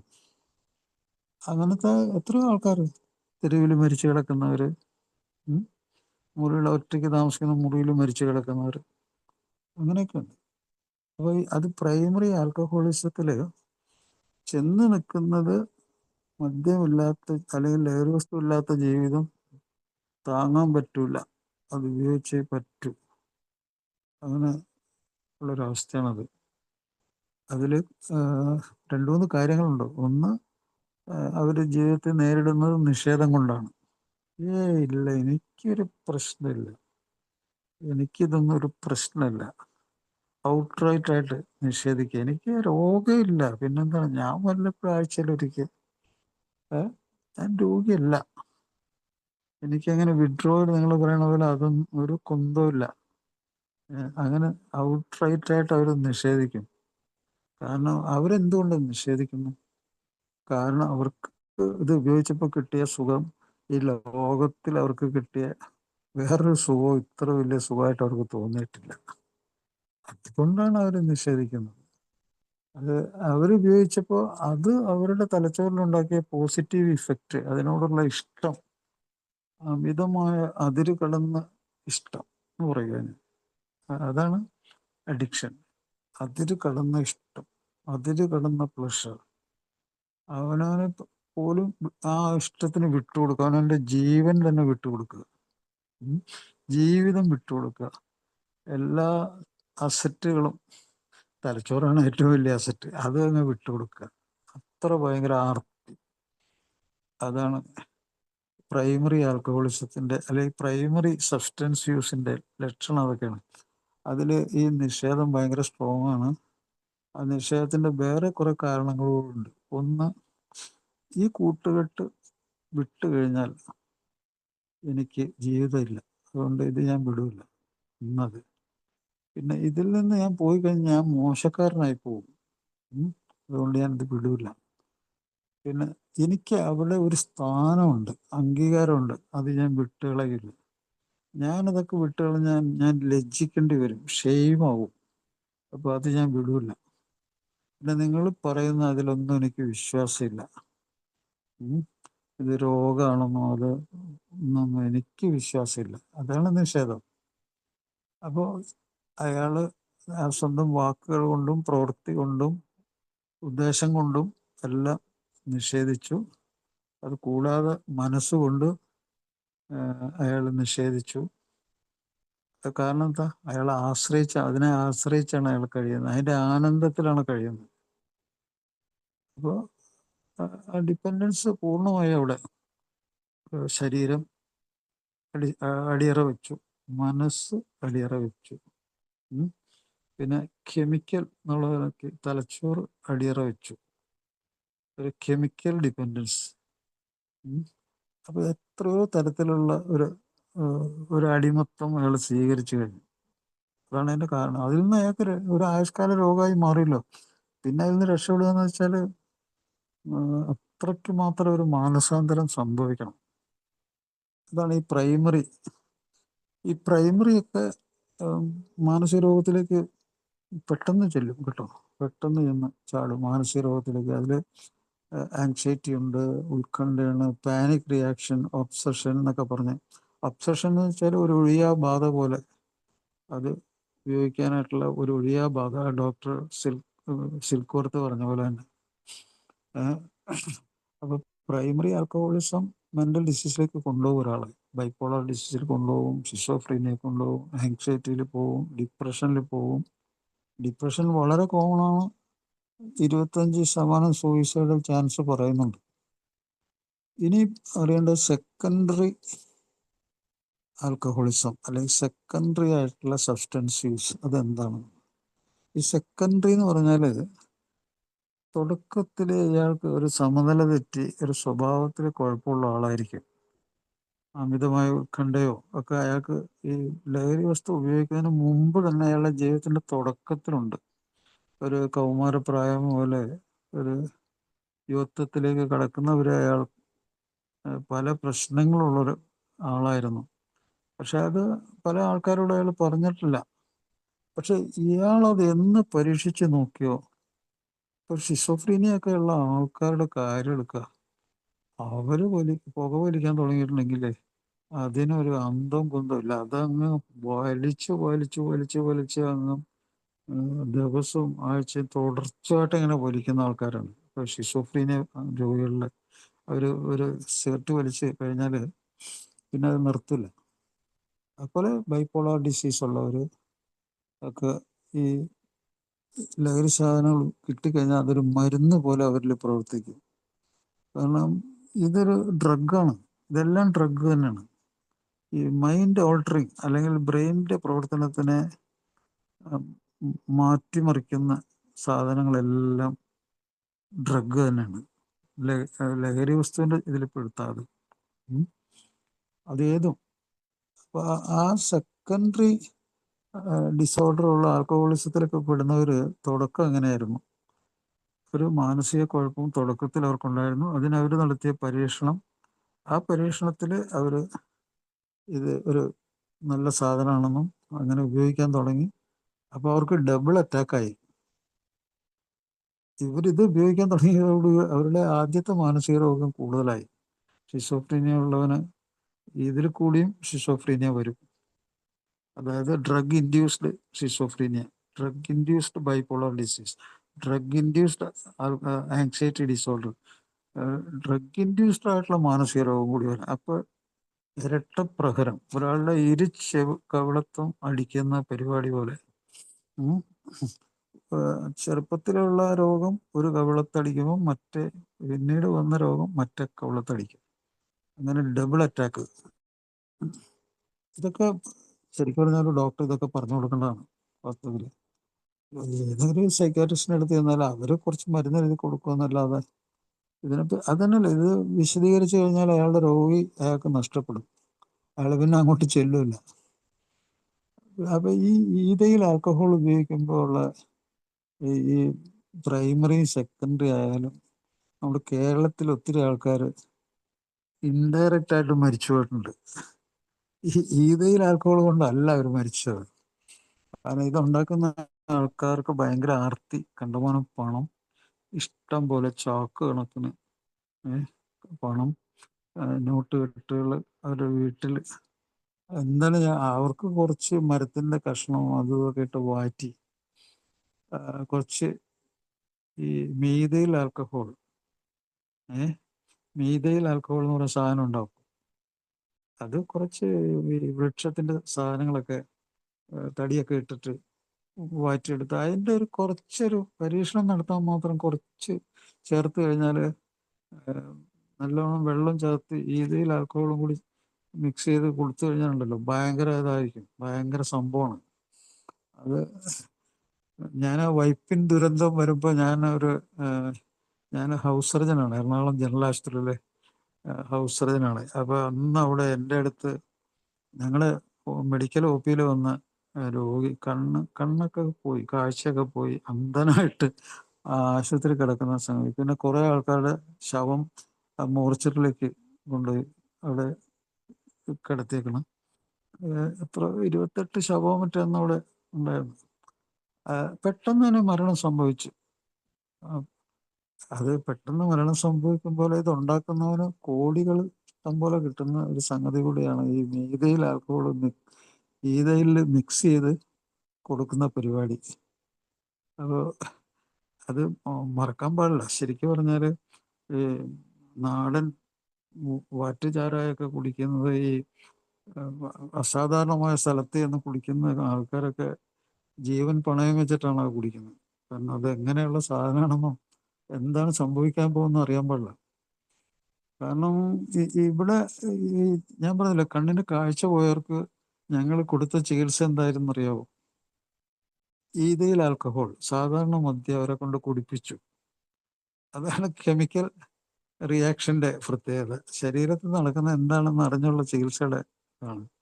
കാരണം ഈ ഈതയിൽ ആൽക്കഹോൾ കൊടുത്തു കഴിഞ്ഞാൽ മീഥൈൽ ആൽക്കഹോൾ പുറത്തി അടിച്ച് കളയാൻ പറ്റും, പെട്ടെന്ന് എക്സ്ക്രീറ്റ് ചെയ്ത് അപ്പോൾ ഈ മീഥൈലിൻ്റെ ബ്രെയിനിലുള്ള ആക്ഷനൊക്കെ അത് ബ്ലോക്ക് ചെയ്യാനുള്ള പരിപാടിയാണ്. അങ്ങനെ ബ്ലോക്ക് ചെയ്ത് കഴിഞ്ഞാൽ കണ്ണൊക്കെ രക്ഷപ്പെടും. അപ്പോൾ അവരെ കൊണ്ട് ഇഷ്ടം പോലെ ഈ ഈഥയിൽ ആൽക്കഹോൾ കുടിപ്പിച്ചു. അവർ ശരിക്കും ഈഥയിൽ ആൽക്കഹോൾ കുടിക്കുന്ന ആൾക്കാരാണ്. അവർ അബദ്ധത്തിൽ പെട്ടുപോയതാണത്. പിന്നെ മറ്റൊന്ന്, ഇപ്പോൾ ഞാൻ നേരത്തെ പറഞ്ഞ പോലെ ഈ അവയവങ്ങളിൽ കയറിയിട്ടുള്ള ഈ രോഗത്തിൻ്റെ പരിപാടി കൊണ്ട് ഒരു 200ഓളം ശാരീരിക രോഗങ്ങളുണ്ട്. അത് എല്ലാവർക്കും അറിയാം. അത് മരണകാരണമാകുന്ന രോഗങ്ങളാണ് എല്ലാം തന്നെ. ഇങ്ങനെയൊക്കെ കുറെ അറിവുണ്ടായിട്ട് എന്താ കാര്യമുള്ളത്? വാസ്തവത്തിൽ അറിവ്, അങ്ങനത്തെ അറിവ് കിട്ടിയിട്ടും കുടിക്കുന്നത് കൊണ്ട് എന്താണ് ഈ അറിവിനുള്ള ഒരു ശരിക്കും പറഞ്ഞാൽ ആൽക്കഹോളിക്സ് അനോണിമസ് ഞാൻ ബഹുമാനിക്കുന്നത് കറക്റ്റ് ട്രീറ്റ്മെൻ്റ് ആണ്. ഈ 24 hour പ്രോഗ്രാം, 24 മണിക്കൂർ മദ്യത്തിൽ നിന്ന് വിട്ട് എന്നുള്ള ചികിത്സ, അതാണ് അബ്സ്റ്റിനൻസ് ട്രീറ്റ്മെന്റ് എന്ന് പറയാം. അബ്സ്റ്റിനൻസ്, വിട്ട് നിൽക്കൽ. ഇതാണ് അമേരിക്കൻ സൈക്കാട്രിക് അസോസിയേഷൻ ശുപാർശ ചെയ്യുന്ന ചികിത്സ. ഇതാണ് ICD-10 ശുപാർശ ചെയ്യുന്ന ചികിത്സ. വിട്ട് നിൽക്കൽ. വിട്ട് നിൽക്കലിൽ കൂടി നിങ്ങൾ ഈ രോഗത്തിൻ്റെ ഉത്ഭവസ്ഥാനത്തിനെ അവിടെ ബെറ്റർ ആക്കുന്നു, തടഞ്ഞു നിർത്തുവാണ്. അതാണ് സയൻസ്. അതുകൊണ്ടാണ് ഇപ്പോൾ ഈഥയിൽ ആൽക്കഹോൾ കൊടുക്കുന്നു ഞാൻ പറഞ്ഞില്ലേ, അതാണ് സയൻസ്. അപ്പോൾ അത് കിട്ടിക്കഴിഞ്ഞിട്ട് കുറച്ച് ചിന്തിക്കാനുള്ള ഒരു അവസരം ഉണ്ടാക്കി കൊടുക്കുക. അതുപോലെ രക്ഷപ്പെട്ട ഒരാൾ പറയുന്ന ആ ഒരു കൃത്യമായിട്ടുള്ള വിവരണം, അതിൽ കൂടുതൽ തന്നെ നിഷേധിക്കാനുള്ള ചാൻസിൽ നിന്ന് അയാളെ രക്ഷപ്പെടുത്തുക. അപ്പോൾ ഈ അനുഭവങ്ങളും ശക്തിയും പ്രതീക്ഷയും പങ്കുവെക്കുന്നതിൽ കൂടി വർക്കൗട്ട് ചെയ്യുന്ന എന്താണെന്നറിയാമോ? ഒരു ആൽക്കഹോളിക്കിന്റെ നിഷേധം തകർന്നു പോകും. അയാൾക്ക് പിന്നെ പിടിച്ചാൽ കിട്ടാത്ത അവസ്ഥയാവും. കാരണം അയാളുടെ ന്യായങ്ങളൊന്നും അവിടെ വിലപ്പോവില്ല. ഇവിടെ വന്നിരിക്കുന്ന ആള് അതിനൊക്കെ അപ്പുറം പോയ ആളാണ്. അപ്പൊ അയാൾക്ക് ആ നിഷേധത്തിന് അവിടെ വെച്ച് തകർക്കുകയാണ് ചെയ്യുന്നത്. നിഷേധം വല്ലാത്തൊരവസ്ഥയാണ് കേട്ടോ. അതിനെ ബ്രേക്ക് ചെയ്യണമെങ്കിൽ ഈ നമ്മളെ ഈ പ്രോഗ്രാമിലുള്ള ആ അനുഭവങ്ങളും ശക്തിയും പ്രതീക്ഷയും പങ്കുവെച്ച് കഴിഞ്ഞാൽ അതിങ്ങനെ ഈ കാറ്റൊഴിഞ്ഞ ബലൂൺ പോലെ ഷൂന്നായി പോകും. അതുകൂടാതെ ഈ പ്രോഗ്രാമിൽ വളരെ വിലപ്പെട്ട കുറച്ച് സ്വഭാവം മാറ്റാനുള്ള പരിപാടികളുണ്ട്. അതിലേറ്റവും പ്രധാനം എന്താണെന്ന് വെച്ചാൽ അതിൽ നിന്ന് കിട്ടുന്ന പരിശീലനം. കാരണം വലിയ തള്ളുകൾ, വലിയ സംഗതികളൊന്നും പറയാനുള്ള ഒരു സംഗതി ഇതിലില്ല. ഈ രോഗത്തിൻ്റെ ഉള്ളിൽ ഒരാൾക്കും വെറുതെ കയറി നിന്ന് വെറുതെ ഇങ്ങനെ വിടുവായത്തരം പറഞ്ഞിട്ട് ഒരു കാര്യമില്ല. അത് വെറും വിഡ്ഢിത്തരാണെന്നുള്ളത് പ്രോഗ്രാം അറ്റൻഡ് ചെയ്യുമ്പോൾ മനസ്സിലാവും. അറിയാത്ത കുറെ ആൾക്കാർ ഈ പ്രോഗ്രാമിൽ തന്നെ, ചില ആൾക്കാർ ആ മദ്യത്തിന്റെ അന്നത്തെ ലഹരി ഉണ്ടാക്കിയ കാര്യങ്ങളുടെ കഥ പറയുമ്പോൾ ആ ലഹരിക്കൊപ്പം യാത്ര ചെയ്യണമെന്ന് പോലും തോന്നിപ്പോ. അത്രമാത്രം ഇങ്ങനെ അവര് വലിയ ലെവലിലൊക്കെ തന്നെ കൂടിച്ചേരലുകള്, കുടിച്ച കഥകള് ഇതൊക്കെ പറയുകയൊക്കെ ചെയ്യും. അത് ചിലപ്പോഴൊക്കെ ഒരു ശരീരത്തിലും മനസ്സിലൊക്കെ മാറ്റങ്ങൾ ഉണ്ടാക്കും. ഒരു മെമ്മറി കൂടിയാണല്ലോ അതൊക്കെ വർക്കൗട്ട് ചെയ്യുന്നത്. ഈ മെമ്മറി നല്ലതും ആകാം, മോശപ്പെട്ടതും ആകാം. മെമ്മറി നമ്മളെ പറ്റി തന്നെയുള്ള ഒരു ഉൾക്കാഴ്ചയിലേക്ക് കൊണ്ടുപോകും, നമ്മളെ മാറ്റിമറിക്കുകയും ചെയ്താൽ ഇറ്റ് ഈസ് ഗുഡ്. പക്ഷെ മെമ്മറി നമുക്കൊരു ലഹരി ഉണ്ടാക്കി കഴിഞ്ഞാൽ, അതിപ്രസരം ഉണ്ടാക്കി കഴിഞ്ഞാൽ, ഈ കണ്ടമാനം ഡോപ്പമിൻ എന്ന് പറഞ്ഞാൽ ശരീരത്തിൽ എല്ലാവർക്കും വേണ്ട ഒരു സാധനമാണ്. തലച്ചോറിൽ ഡോപ്പമിൻ ഉണ്ടാകുമ്പോഴാണ് നമുക്ക് പ്രചോദനം ഉണ്ടാകുന്നത്, ആവേശം ഉണ്ടാകുന്നത്, മോട്ടിവേഷൻ ഉണ്ടാകുന്നതൊക്കെ ആ സമയത്ത്. അത് നമ്മൾ സാധാരണ ഉള്ളൊരു തലച്ചോറിൻ്റെ ഒരു ഇലക്ട്രിക്കൽ സർക്യൂട്ടാണ് ഈ മോട്ടിവേഷൻ ഉണ്ടാകുന്നത്. അത് ലഹരി വസ്തുവിന് മാത്രമല്ല, സാധാരണ ജീവിതത്തിൽ ഇപ്പോൾ നമ്മുടെ കഴിവ് ഉപയോഗിച്ചിട്ട് നല്ലൊരു ജോലി കിട്ടണം, പ്രൊമോഷൻ കിട്ടണം, വലിയൊരാളായിട്ട് അറിയപ്പെടണം, ഇതൊക്കെ ഒരു ലഹരി തന്നെയാണത്. ആ ലഹരി എന്ന് പറയാൻ പറ്റൂല, അതൊരു ജീവിതത്തിന്റെ ഒരു ഭാഗമാണത്. ഉയർച്ച, ജീവിതത്തിലെ ഉയർച്ച. അപ്പോൾ അതേ വഴി കൂടി തന്നെയാണ് ലഹരി വസ്തു പ്രവർത്തിക്കുന്നത്. പക്ഷെ വേറെ സംഗതി വെച്ചാൽ, മറ്റേ സംഗതിയിൽ എവിടെയാണ് എനിക്ക് താളം പിഴയ്ക്കുന്നത്, എൻ്റെ മോട്ടിവേഷൻ എന്തൊക്കെ വേണം, എന്ത് പാടില്ല എന്ന് വേർതിരിച്ചറിയാനും പ്ലാനിങ്, പദ്ധതികളെ ആസൂത്രണം ചെയ്യാനുള്ള കഴിവ്, ജഡ്ജ് ചെയ്യാനുള്ള കഴിവ്, തീരുമാനിക്കാനുള്ള കഴിവ്, അതൊക്കെ നോർമൽ ബ്രെയിനിലുണ്ട്. അപ്പോൾ അയാൾക്ക് അങ്ങനെ കഴിവ് ഉപയോഗിച്ചിട്ട് വളർച്ച ഉണ്ടാകാൻ പോകുന്ന കാര്യത്തിൽ അതിലൊന്നും അഡിക്ഷൻ വരാൻ സാധ്യതയില്ല. കാരണം അത് ബ്ലോക്ക് ചെയ്യും ആവശ്യമില്ലാത്ത കാര്യങ്ങളിലേക്ക് പോകുന്നത്. അതേസമയം അയാൾക്ക് പ്രത്യാശയുണ്ട്, ജീവിതത്തിനെ കുറിച്ച് അയാൾക്ക് ബുദ്ധിയുണ്ട്. അതുകൊണ്ട് ഇത് ആ വഴിക്ക് തന്നെ പോവുകയാണെങ്കിലും അയാൾക്ക് പ്രശ്നം ഉണ്ടാകുന്നില്ല. പക്ഷെ മദ്യാസക്ത രോഗിയായ ആൾക്ക്, അല്ലെങ്കിൽ ലഹരി വസ്തു ഉപയോഗിച്ച് രോഗിയായ ഒരാളില് എന്ത് പറ്റുന്ന വെച്ചാൽ തീരുമാനങ്ങൾ എടുക്കാനുള്ള കഴിവില്ല. നിർബന്ധം എപ്പോഴും ഉള്ളിൽ നിന്ന് വന്ന് വിളിച്ചുകൊണ്ടിരിക്കും. മനസ്സിന്റെ വാതിലിലും നിർബന്ധം വന്ന് ഇങ്ങനെ മുട്ടി വിളിക്കും. ആർത്തി അതിന് ആവേശം കൂട്ടും. അതുപോലെ ഞാൻ പറഞ്ഞില്ലേ, വരുംവരായികൾ അതൊക്കെ പോവും. അപ്പൊ അഡിക്ഷൻ വേറെ, സാധാരണയുള്ള കഴിവിൽ കൂടി നമ്മൾ മോട്ടിവേഷൻ, വിചാരിക്കുന്ന കാര്യങ്ങൾ നേടുന്നത് വേറെ. അപ്പൊ ഇത് ഞാൻ പറയുന്നത് വെച്ചാൽ, പല ആൾക്കും ഇങ്ങനെയുള്ള സംശയങ്ങളൊക്കെ ഉണ്ട്. ഈ അഡിക്ഷൻ എന്ന് പറഞ്ഞാൽ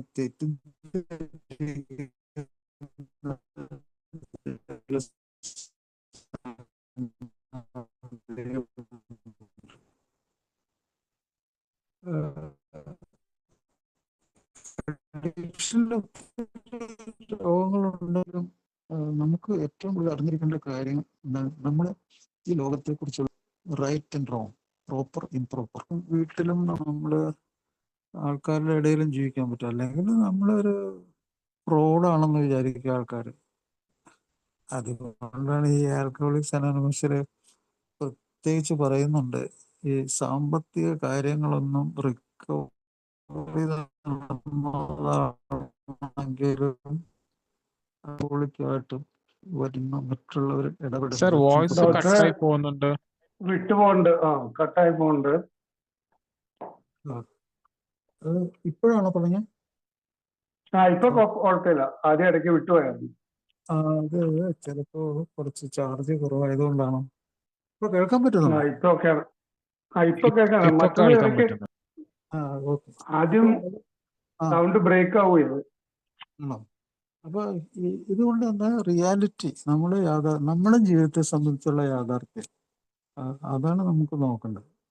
നമ്മൾ മറ്റുള്ള ആളുകളുടെ ഇടയിൽ, സമൂഹത്തിന്റെ ഇടയിൽ നമുക്ക് പരാജയം സംഭവിച്ചാൽ അത് നമ്മുടെ യാഥാർത്ഥ്യത്തിൽ അല്ലെന്നുള്ള ഒരു തോന്നലുണ്ടാക്കും. അത് നമ്മുടെ സത്യസന്ധതയ്ക്ക് വലിയ ഭംഗം വരുത്തും, നമ്മുടെ ജോലിയെ ബാധിക്കും, അത് റിലേഷനെ ബാധിക്കും, റിലേഷൻഷിപ്പ്. അപ്പോൾ ഹെൽത്ത് ബാധിക്കാതെ, ഹെൽത്തിനെ ബാധിക്കും. നമ്മൾ സ്ട്രെസ് ഉണ്ടാവും, ഫാമിലി പ്രോബ്ലം ഉണ്ടാവും. ഇതൊക്കെ നമുക്ക് ജീവിക്കാൻ പറ്റാത്തൊരവസ്ഥ ഉണ്ടാവും. ഇതാണ് നമ്മൾ ആൽക്കഹോളിസത്തിന്റെ ഏറ്റവും വലിയ പ്രശ്നം. അതുണ്ടാക്കുന്ന ഈ യാഥാർത്ഥ്യ ബോധത്തിൽ നിന്ന് അകന്നു പോകുന്ന കാര്യങ്ങൾ, ബന്ധങ്ങൾ അകന്നു പോകുന്ന കാര്യങ്ങൾ, ഇതൊക്കെയാണ് പ്രധാനമായിട്ട് നമ്മൾ മനസ്സിലാക്കേണ്ട കാര്യങ്ങൾ. ഇതിനെല്ലാത്തിനും ഒരു പരിഹാരമാണ്. കാരണം എങ്ങനെയാണ്, ഈ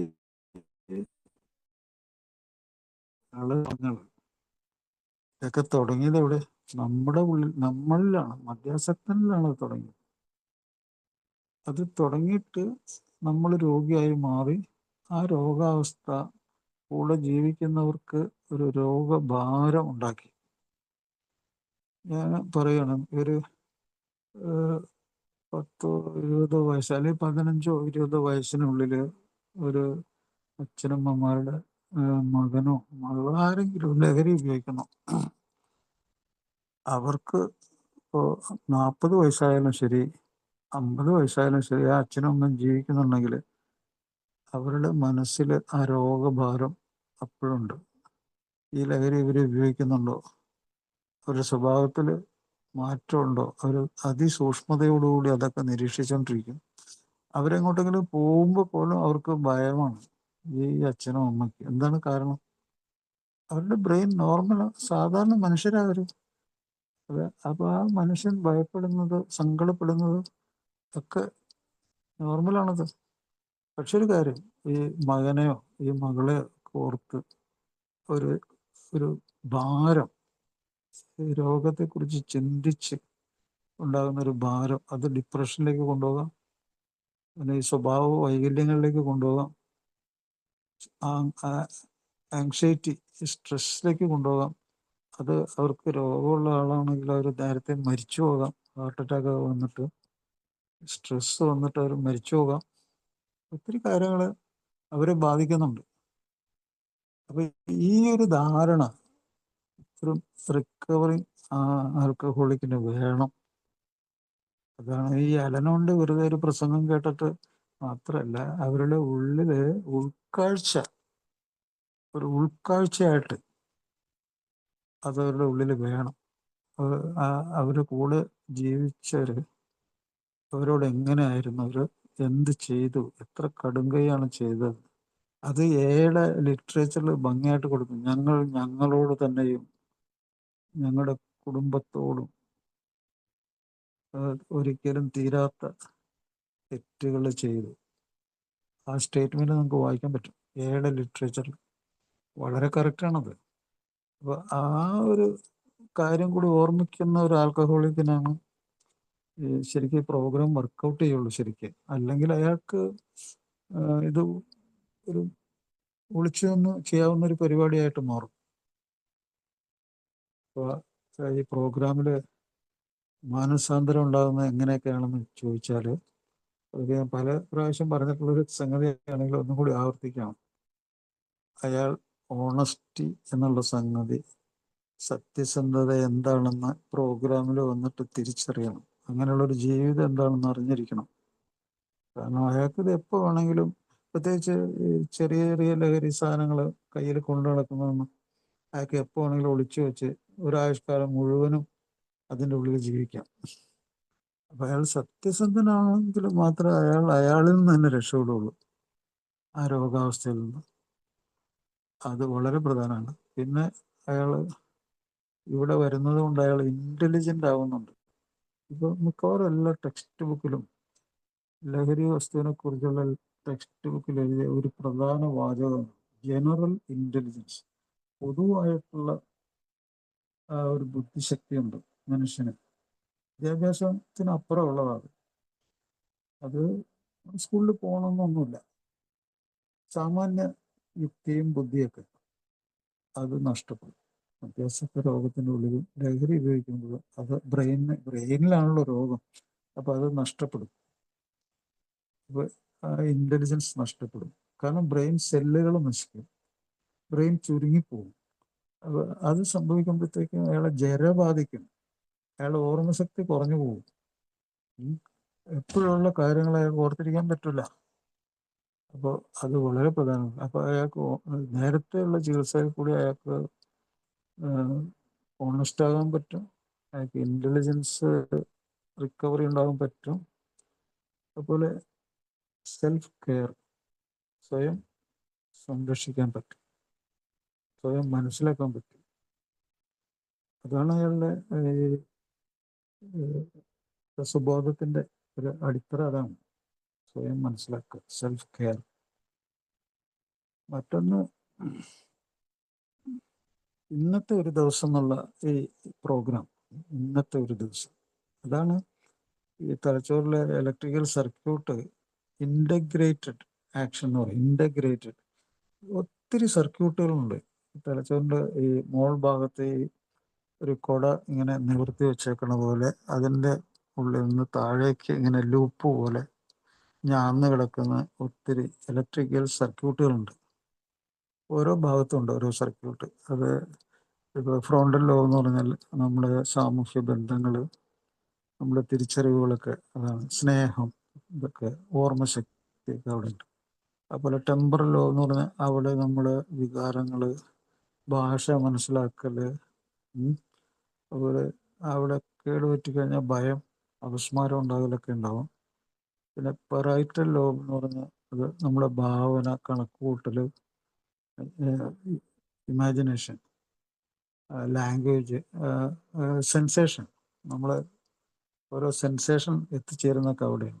അപ്പോൾ ഏറ്റവും ബാക്കിൽ നമ്മുടെ കാഴ്ച, ഇതെല്ലാം ചെന്ന് കഴിഞ്ഞിട്ടാണ് നമുക്കൊരു ലോകം ഉണ്ടാകുന്നത്. അതാണ് ബ്രെയിൻ. അപ്പോൾ ഇവിടെയൊക്കെ മദ്യം പ്രവർത്തിച്ച് ഈ 10-25% കോശങ്ങൾ നശിച്ചു കഴിഞ്ഞാൽ പിന്നെ ചിലപ്പോൾ കുതിരവട്ടം, കുളമ്പറ പോലുള്ള സ്ഥലങ്ങളിൽ സെല്ലിൽ കിടക്കേണ്ടി വരും. കോശങ്ങൾ നശിച്ചു കഴിഞ്ഞാൽ ആൽക്കഹോളിക് ഡെമൻഷ്യ എന്ന് പറയും, ആൽക്കഹോളിക് സൈക്കോസിസ് എന്ന് പറയും. അതൊക്കെ അവിടെയൊക്കെ കിടക്കുന്നുണ്ട് ആൾക്കാർ. പക്ഷെ ഇത് നമ്മളിപ്പോൾ ഈ പ്രോഗ്രാമിൽ ഇതൊക്കെ പറയുമ്പോൾ ഇതൊന്നും മനസ്സിലാവില്ല.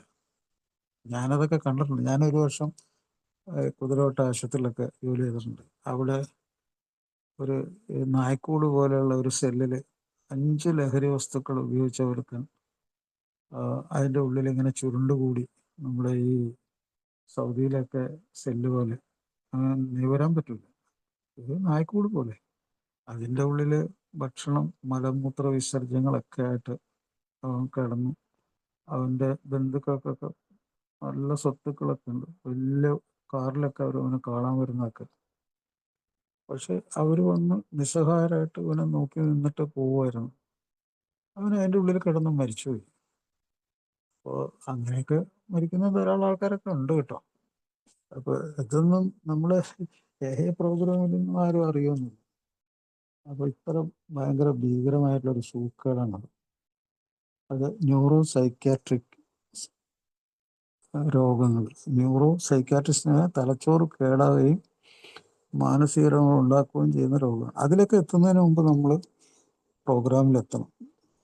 അപ്പോൾ പ്രോഗ്രാം ഇന്നത്തെ 24 മണിക്കൂറാകുമ്പോൾ ഞാൻ പറയുന്നത് ഈ തലച്ചോറിന് കേട് മുമ്പോട്ട് പോവില്ല. അത് നിർത്തിക്കഴിഞ്ഞാലുണ്ടല്ലോ അത് പതുക്കെ റിക്കവറിയിലേക്ക് വരും.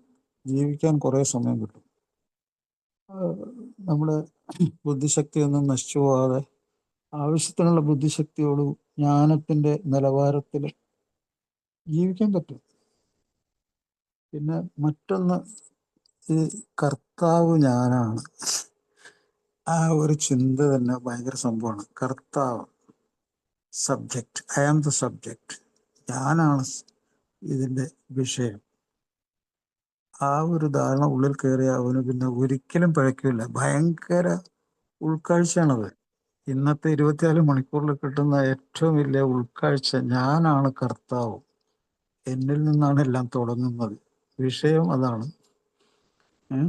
അതിങ്ങനെ വേറെ വിഷയം അന്വേഷിച്ച് നടക്കേണ്ട കാര്യമില്ല. ഞാനാണ് മാറേണ്ടത്. അപ്പോൾ അത് വലിയൊരു സംഭവമാണ് ഈ 24 മണിക്കൂറിൽ കിട്ടുന്ന. മറ്റൊന്ന്, ഈ കർമ്മപരമായിട്ടുള്ള കാര്യങ്ങൾ, ഞാൻ എന്താണ് ചെയ്തത്. അപ്പോൾ ഇതുവരെ അയാൾ വിചാരിച്ചുകൊണ്ടിരിക്കുന്നത് അയാളല്ല ഉത്തരവാദി, അയാൾ കർത്താവുമല്ല. കർമ്മം മറ്റുള്ളവരിലേക്ക് ചെന്നെത്തിയ കർമ്മത്തിൻ്റെ ഉത്തരവാദി അയാളല്ല. ഇപ്പോൾ ഇതാണ് ഈ ചില ആൾക്കാർ പറഞ്ഞേക്കണത്, നിങ്ങൾ നിരീക്ഷിച്ച ആളും നിങ്ങൾ നിരീക്ഷകനും എന്നുള്ള വേറിട്ടില്ല, ഒന്നാണ്. അത് മനസ്സിലാക്കുമ്പോൾ എല്ലാം തീരും. പിന്നെ സമയം വേണ്ട, പെട്ടെന്ന് ഉൾക്കാഴ്ച കിട്ടും എന്നാ പറയുന്നത്. അപ്പോൾ നമ്മൾ ഈ പ്രോഗ്രാമിൽ ഇപ്പോൾ ഇത്രയും പറഞ്ഞ കാര്യങ്ങൾ 24 മണിക്കൂർ പ്രോഗ്രാം. പിന്നെ മറ്റൊന്ന് എളിമയോടുകൂടി മനസ്സിലാക്കാനുള്ളത്, ഇതൊരു റിലാക്സേഷൻ, റിപ്പയർ വർക്കായിട്ട്, ശരീരത്തിനും മനസ്സിനും വേണ്ടിയുള്ളൊരു റിപ്പയർ വർക്കായിട്ട് കണക്കാക്കിയാൽ ഇതിൽ ലജ്ജിക്കാനൊന്നുമില്ല. അങ്ങനെ നമ്മൾ എന്തെല്ലാം രോഗത്തിന് അങ്ങനെ റിപ്പയർ വർക്ക് ചെയ്യുന്നു, ഏതൊക്കെ രോഗത്തിന് ചെയ്യുന്നു. ഇപ്പോൾ ഹാർട്ട് അറ്റാക്ക് വന്നാൽ നമ്മൾ സ്റ്റെൻറ്റ് വയ്ക്കുന്നില്ലേ, അവിടെ ഒരു മറ്റേ ആൻജിയോഗ്രാഫി ചെയ്തിട്ട് ആൻജിയോപ്ലാസ്റ്റി ചെയ്യുന്നില്ലേ, ബൈപ്പാസ് ചെയ്യുന്നില്ലേ. അപ്പോൾ അതൊക്കെ അങ്ങനത്തെ പരിപാടി, ട്രീറ്റ്മെൻ്റാണ് അതൊക്കെ. അപ്പോൾ അതിൽ ലജ്ജിക്കാനൊന്നുമില്ല. അതുപോലെ തന്നെയാണ് ഇത് ഈ പ്രശ്നം. ഇതൊരു റിപ്പയർ വർക്കാണത്. പിന്നെ ഇപ്പോഴത്തെ ഡീപ്പ് ബ്രെയിൻ സ്റ്റിമുലേഷൻ തലച്ചോറ് ഈ ഡി അഡിക്ഷൻ സെന്ററിൽ കൊണ്ടുപോയിട്ടും പല ഡോക്ടർമാർ ചികിത്സിച്ചിട്ടും മരുന്ന് കഴിച്ചിട്ടും അഡിക്ഷൻ മാറുന്നില്ലെങ്കിൽ അവസാനത്തെ ട്രീറ്റ്മെന്റാണ് ഡീപ്പ് ബ്രെയിൻ സ്റ്റിമുലേഷൻ. 10-16 ലക്ഷം രൂപയൊക്കെ ആവും.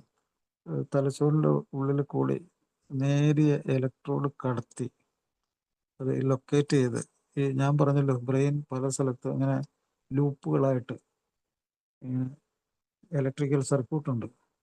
അവിടെ ഇലക്ട്രിസിറ്റി കടത്തി വിട്ട് ബ്രെയിനിനെ നിലനിർത്തി കഴിഞ്ഞാലുണ്ടല്ലോ, അതിൻ്റെ പ്രവർത്തനം നിലനിർത്തിയാൽ മാറ്റം വരും. അഡിക്ഷൻ മാറിയിട്ടുണ്ട്. പക്ഷെ അത് എല്ലാവർക്കും സാധിക്കുന്ന കാര്യമൊന്നുമല്ല. അതാണ് ലേറ്റസ്റ്റ് ചികിത്സ. പിന്നെ ബ്രെയിൻ മാറ്റി വയ്ക്കാനൊന്നും ഒരു കാലത്ത് സാധിക്കും തോന്നുന്നില്ല. അങ്ങനത്തെ ഒരു സംഗതി അല്ല അത്. അപ്പോൾ ഒരിക്കൽ കൂടി ഈ പ്രോഗ്രാമിൽ എന്നെ കേട്ട എല്ലാവർക്കും നന്ദി പറയുന്നു. Thank you.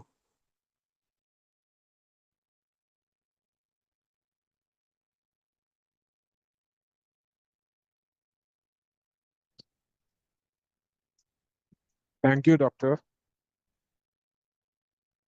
Okay, thank you doctor, thank you very much. ആർക്കെങ്കിലും ഈ കാര്യങ്ങളെ കുറിച്ച്, ഡോക്ടർ പറഞ്ഞ കാര്യങ്ങളെ പറ്റി എന്തെങ്കിലും ഒന്ന് ഡോക്ടറോട് ചോദിച്ചറിയാനുണ്ടെങ്കിൽ പെട്ടെന്ന് മുമ്പിട്ട് വരാം. ഡോക്ടർ നേരത്തെ പോകുന്നതാണ്.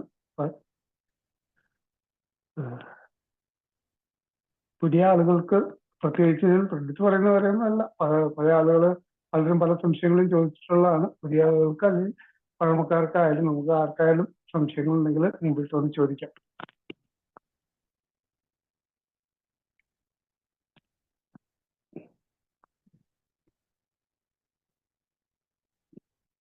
ഞാൻ ഒരു കാര്യം പറയട്ടെ ഇവരോടൊക്കെ, പുതിയ ആൾക്കാരോട്. ഇപ്പോൾ ഞാൻ ഇതൊരു വലിയൊരു ഉപദേശത്തിൻ്റെ രൂപത്തിലോ വലിയ അത് ഞാൻ വലിയ ആളാണെന്നുള്ള രീതിയിലോ ഞാൻ പറയുന്നൊരു സംഗതിയല്ല. ഇപ്പോൾ ഇതിന് അനുകൂലമായിട്ടുള്ള ഒരു പാരമ്പര്യം, ഇതിപ്പോൾ ഒരു പാരമ്പര്യ രോഗമാണ്. അതിൻ്റെ ആ ഒരു സ്ക്രിപ്റ്റ് ഉണ്ട്. അതിനാണ് നമ്മൾ ഹെറിഡിറ്ററി എന്ന് പറയും. ഹെറിഡിറ്ററി ജന്മ പാരമ്പര്യം, ഹെറിഡിറ്ററി സ്ക്രിപ്റ്റ്. അപ്പോൾ അതൊക്കെ എനിക്കുണ്ടായിട്ടുണ്ട്, അങ്ങനത്തെ ഒരു പാരമ്പര്യമൊക്കെ. അതിലൊക്കെ പെട്ട് കഴിഞ്ഞാൽ നമ്മൾ ഒരു 40-50% ഇതിൻ്റെ ഉള്ളിൽ അകപ്പെട്ടു പോകും, ഇപ്പോൾ പാരമ്പര്യമുള്ളവർക്കൊക്കെ. അപ്പോൾ അങ്ങനെ പാരമ്പര്യം ഉണ്ടായിട്ടുണ്ട്. നമ്മൾ ഇതിലൊക്കെ വീണു പോകേണ്ട ആളായിരുന്നു വാസ്തവത്തിൽ. നമ്മുടെ ഒത്തിരി സുഹൃത്തുക്കളൊക്കെ അങ്ങനെ മരിച്ചിട്ടുണ്ട്, സ്വന്തക്കാർ മരിച്ചിട്ടുണ്ട്. അപ്പം അതുകൊണ്ട് അങ്ങനത്തെ ഒരു നമ്മളെല്ലാത്തിനും അതീതനാണെന്നുള്ള അങ്ങനെയുള്ള ഉപദേശമൊന്നുമല്ല. ഇതിപ്പോൾ ഈ പ്രോഗ്രാമിൽ കൂടി രക്ഷപ്പെട്ട ഒരാൾ വേറൊരാളെ രക്ഷപ്പെടുത്തുമ്പോഴും ആ സമീപനം തന്നെ വേണം. എന്താണ്, ഞാനൊരു വലിയ ഒരു ഇതിൻ്റെ മുകളിൽ കയറി നിന്നിട്ട് ഒരു പ്രഭാഷണം നടത്തുമല്ല. നമ്മുടെ ഒരു അറിവിൻ്റെയും നമ്മൾ കണ്ടിട്ടുള്ള ആളുകളുടെയും നമ്മുടെ സ്വന്തക്കാരിലും ആളുകൾക്കൊക്കെ ഉള്ള അനുഭവങ്ങളുടെയും അതിൻ്റെ ആ ചരിത്രത്തിൽ നിന്നുകൊണ്ടാണ് സംസാരിക്കുന്നത്. അല്ലാതെ ഒരു പള്ളിയിലച്ഛനോ ഒരു ഗുരു ഉപദേശിക്കുന്ന പോലെ ഉപദേശമല്ല. ഇത് ശാസ്ത്രീയമായിട്ടുള്ള ഒരു സംഗതി. നമ്മുടെ ക്ലിനിക്കൽ അനുഭവങ്ങൾ, രോഗിയെ പരിശോധിച്ച് ഉള്ള ക്ലിനിക്കൽ പരിശോധനയിലുള്ള അനുഭവങ്ങൾ, അതിൻ്റെ അടിസ്ഥാനത്തിലാണ് സംസാരിക്കുന്നത്. അത് ആദ്യം മനസ്സിലാക്കണം. ഒരു വിട്ടുനിന്ന് രക്ഷപ്പെടുന്നൊരു സുഹൃത്ത് മറ്റൊരാളെ സമീപിക്കുമ്പോൾ ഇതേ സമീപനം തന്നെ വേണം.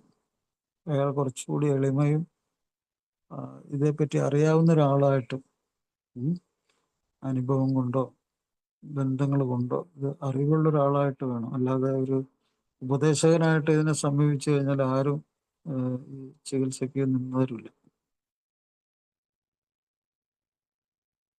താങ്ക് യു ഡോക്ടറെ.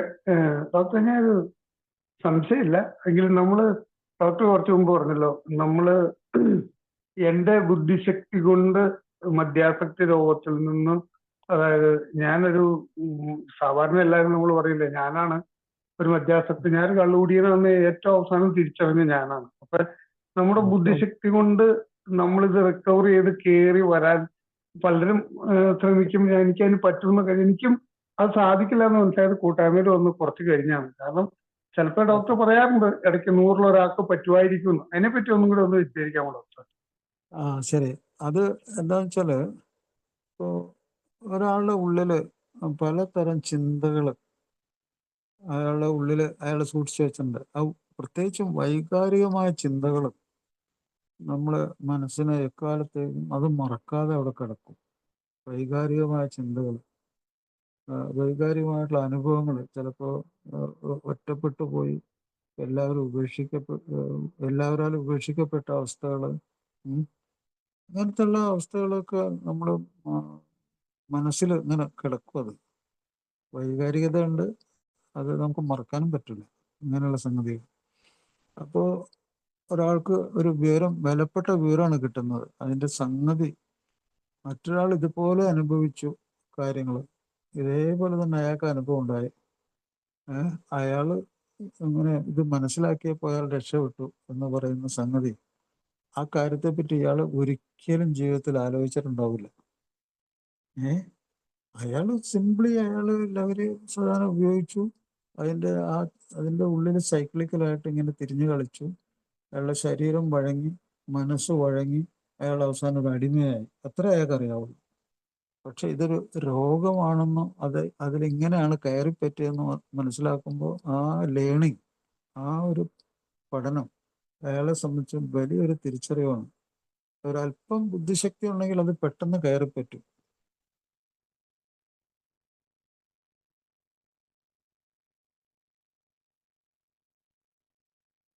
Thank you doctor, thank you very much. അടുത്ത ആർക്കെങ്കിലും നിങ്ങൾക്ക് ഇതിൽ സംശയങ്ങളോ അല്ലെങ്കിൽ നമുക്കൊരു ചർച്ച പോലെ മുമ്പിട്ട് കൊണ്ടുപോകാം. നമുക്ക് മുമ്പിട്ട് വരിക. സംശയങ്ങൾ ചോദിച്ചാൽ മാത്രമാണ് ഡോക്ടർക്ക് അത് വിശദീകരിച്ച് പറയും. നമ്മുടെ മനസ്സിൽ തോന്നുന്ന ചെറിയ സംശയങ്ങൾ മറ്റുള്ളവർക്കും കൂടി ഈ പുതിയ ആളുകൾക്ക് സംശയം ചോദിക്കാൻ മടിയുണ്ടാവും. അപ്പൊ അതുകൊണ്ട് ഇതിൽ പല ആളുകൾക്കും മനസ്സിൽ ചെറിയ സംശയങ്ങൾ മുമ്പിട്ട് ചോദിക്കാവുന്നതാണ്.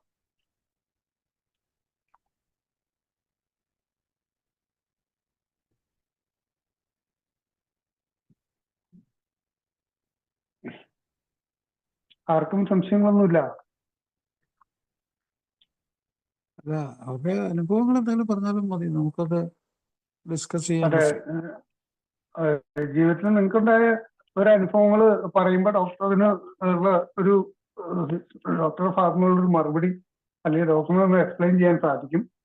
ഒരു ഷെയറിംഗ് പോലെ ആയാലും നിങ്ങൾക്ക് മുമ്പിട്ട് വന്ന് നിങ്ങളുടെ അനുഭവങ്ങൾ പറയാം. Good evening doctor. Good hello, evening. എൻ്റെ പേര് അരുൺ പറ. എന്നാണ്. എൻ്റെ ഒരു അമിത മദ്യപാന രോഗിയാണ്.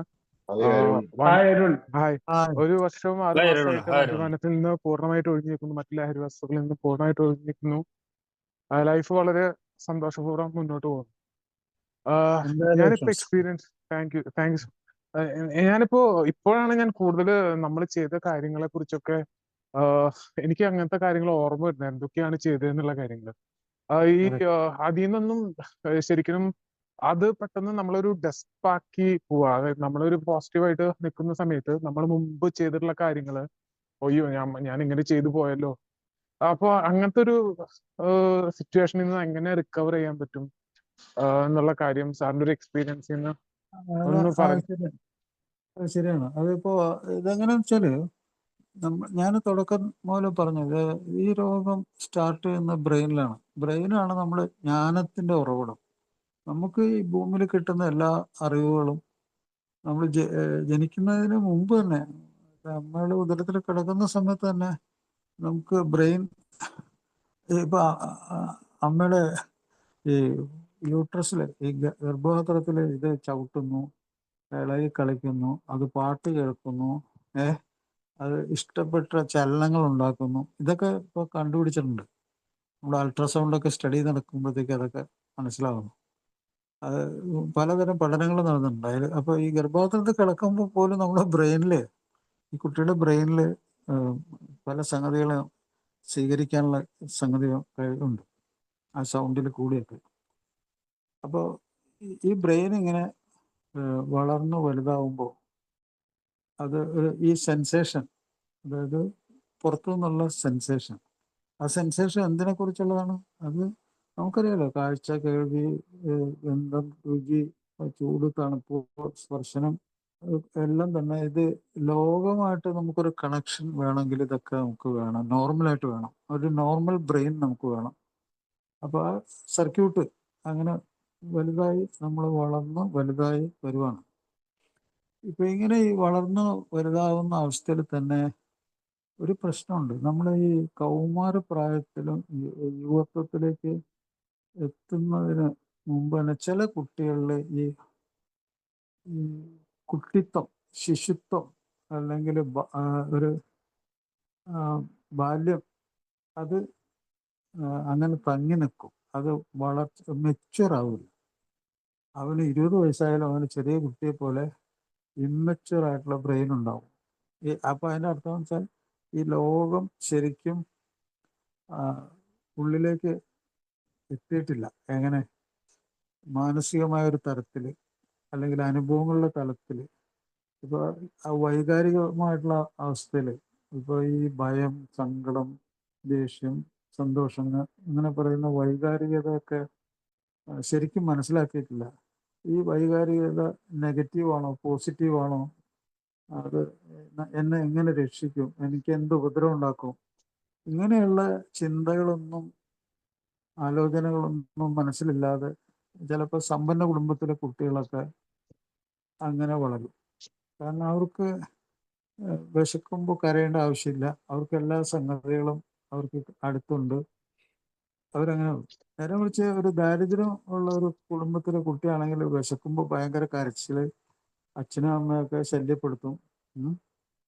അങ്ങനത്തെ ഒരു ഇതുണ്ട്. അപ്പൊ അത് ആ പക്വത, വിശക്കുമ്പോൾ കരയുന്നു, വിശക്കുന്നുണ്ട്, അപ്പോൾ വിശന്നാൽ ഭക്ഷണം വേണം, ഇതൊരു അറിവാണ്. അപ്പോൾ ഈ ഭക്ഷണം കിട്ടാതായാൽ അച്ഛനും അമ്മയും എന്താ ചെയ്യണം? അവര് ജോലിക്ക് പോകുന്നുണ്ട്, ആ ജോലി ചെയ്ത് കഷ്ടപ്പെട്ട് ഭക്ഷണം കൊണ്ടുവരുന്നുണ്ട്, അതാണ് കഴിക്കുന്നത്. ഈ കുട്ടി അപ്പോ ഇപ്പോ പക്വത ഇല്ലാത്ത കുട്ടിയല്ല, പക്വതയുള്ള കുട്ടിയായി മാറുന്നു, അനുഭവങ്ങളുമുണ്ട്. അപ്പൊ ഇങ്ങനെ നമ്മൾ മെച്യൂരിറ്റി, നമ്മളൊരു പക്വത ആർജിക്കുന്ന ഒരു സംഗതി ഉണ്ട്. ഞാൻ പറയുന്നത് കേൾക്കുന്നുണ്ടോ? കേൾക്കാം ഡോക്ടർ, കേൾക്കാം. കേൾക്കാം. അപ്പൊ അങ്ങനെ പക്വത ആർജിക്കുക എന്നുള്ളത് ഒരു സംഗതിയാണ്. പക്ഷെ ചില കുട്ടികളിൽ ഈ നിയോട്ടോണി എന്ന് പറഞ്ഞാല് ദീർഘമായിട്ടുള്ള ഒരു ബാല്യം അല്ലെങ്കിൽ കൗമാരം അങ്ങനെ നിൽക്കുക, പ്രായപൂർത്തിയായിട്ട് അതങ്ങനെ നിൽക്കുവാണ്, മെച്യൂരിറ്റി ആയിട്ടില്ല.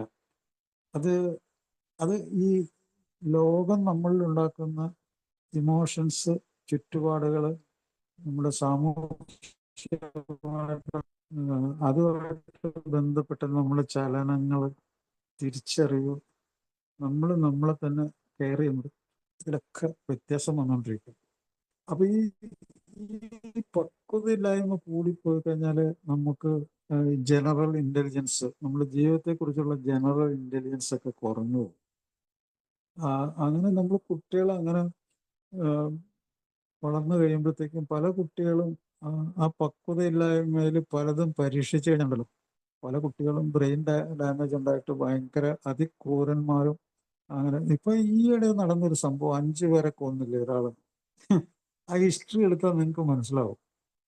അവന്റെ ഫാദർ കഷ്ടപ്പെട്ട് സൗദിയിൽ ജോലി ചെയ്യുന്നു. സൗദിയിൽ ഇവന് ഇഷ്ടംപോലെ പൈസ കൊടുക്കുന്ന സ്വന്തക്കാരും അമ്മ ഇങ്ങനെ ആൾക്കാരൊക്കെ ഉണ്ട്. അപ്പോൾ ഇവന് ഒരു അമിതമായ ഒരു സന്തോഷത്തിന്റെ അടിച്ചുപൊളിയുടെ ജീവിതത്തിലാണ് കഴിഞ്ഞു പോയത്. അപ്പൊ ഇവനൊരു, എൻ്റെ അഭിപ്രായത്തിൽ ഇമ്മച്വർ ആയിട്ടുള്ള ബ്രെയിനാണ് അവന്. മനുഷ്യബന്ധങ്ങളോ ഇതോ ഒന്നും അറിയാൻ പാടില്ലാത്ത ഈ ഒരു സന്തോഷത്തിന്റെ എക്സ്ട്രസിയിലാണ് അവൻ ജീവിച്ചത്. അപ്പൊ അവനത് നടപ്പിലാകാതെ വന്നപ്പോഴത്തേക്കും പലതരം ഫ്രോഡ് പരിപാടികളൊക്കെ നടത്തി. അത് കൂടാതെ അവന്റെ ഇമോഷൻസിനെ കൺട്രോൾ ചെയ്യാൻ പോലും അവന് പറ്റാതെ, അവരൊക്കെ അവന് വേണ്ടപ്പെട്ടവരാണ്, പക്ഷെ അവന്റെ കാര്യസാധ്യത്തിന് അവർ വഴങ്ങുന്നില്ല എന്ന് പറഞ്ഞ് അവൻ എല്ലാവരും കൊന്നു. അത് ഭയങ്കര എക്സാമ്പിളാണ് ഈ പറഞ്ഞ അവസ്ഥയ്ക്ക്. അപ്പൊ ഈ ഇന്നത്തെ പല കുട്ടികളും പല ആൾക്കാരും മൾട്ടിപ്പിൾ ലഹരി വസ്തുക്കളിൽ ചെന്നിട്ട് ഈ കൊലപാതകമൊക്കെ നടക്കുന്നത് അതുകൊണ്ടാണ്. അതൊരു സർക്യൂട്ടാണ്, സൈക്ലിക്കലായിട്ടുള്ള സംഗതിയാണത്.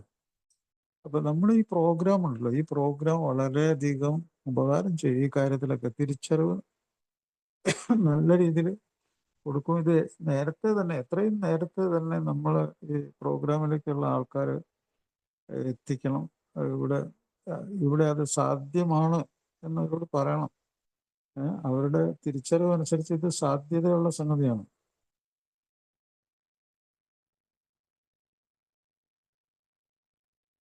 താങ്ക് യു ഡോക്ടറെ, താങ്ക് യു വെരി മച്ച്. അടുത്ത് ചേട്ടാ, ഞാനൊരു നിങ്ങളുടെ ജീവിതത്തിൽ ചേട്ടാ ചോദിച്ചോളൂ. ഒരു കാര്യം. Thank you. സുഹൃത്തുക്കളെ, മദ്യാസക്ത രോഗിയാണ്. ദൈവകൃപയാലും കൂട്ടായ്മയിലൂടെ സഞ്ചരിക്കുന്നതിനാലും ഇന്നേ ദിവസം മദ്യപിച്ചിട്ടില്ല. എൻ്റെ പേര് ജോസ്. എല്ലാവർക്കും ഒരു ഹായ്. ഹായ് ജോസ്. ഹായ് ജോസേട്ടാ. ഹായ് ഹായ് ഹായ് ജോസേട്ടാ, UK. Hi hi. Hi hi hi. സന്തോഷം.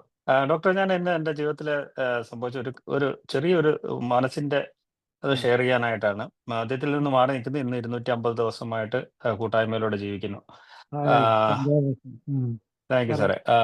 അപ്പോൾ എനിക്കൊരു ഒരു പുതിയ ജോലി എനിക്ക് ഇപ്പം റീസെൻ്റ് ആയിട്ട് കിട്ടി. അപ്പം ഞാനത് 31 31 മൺഡേയിൽ ജോയിൻ ചെയ്യണം. അപ്പം എന്ത് ജോലിയാ?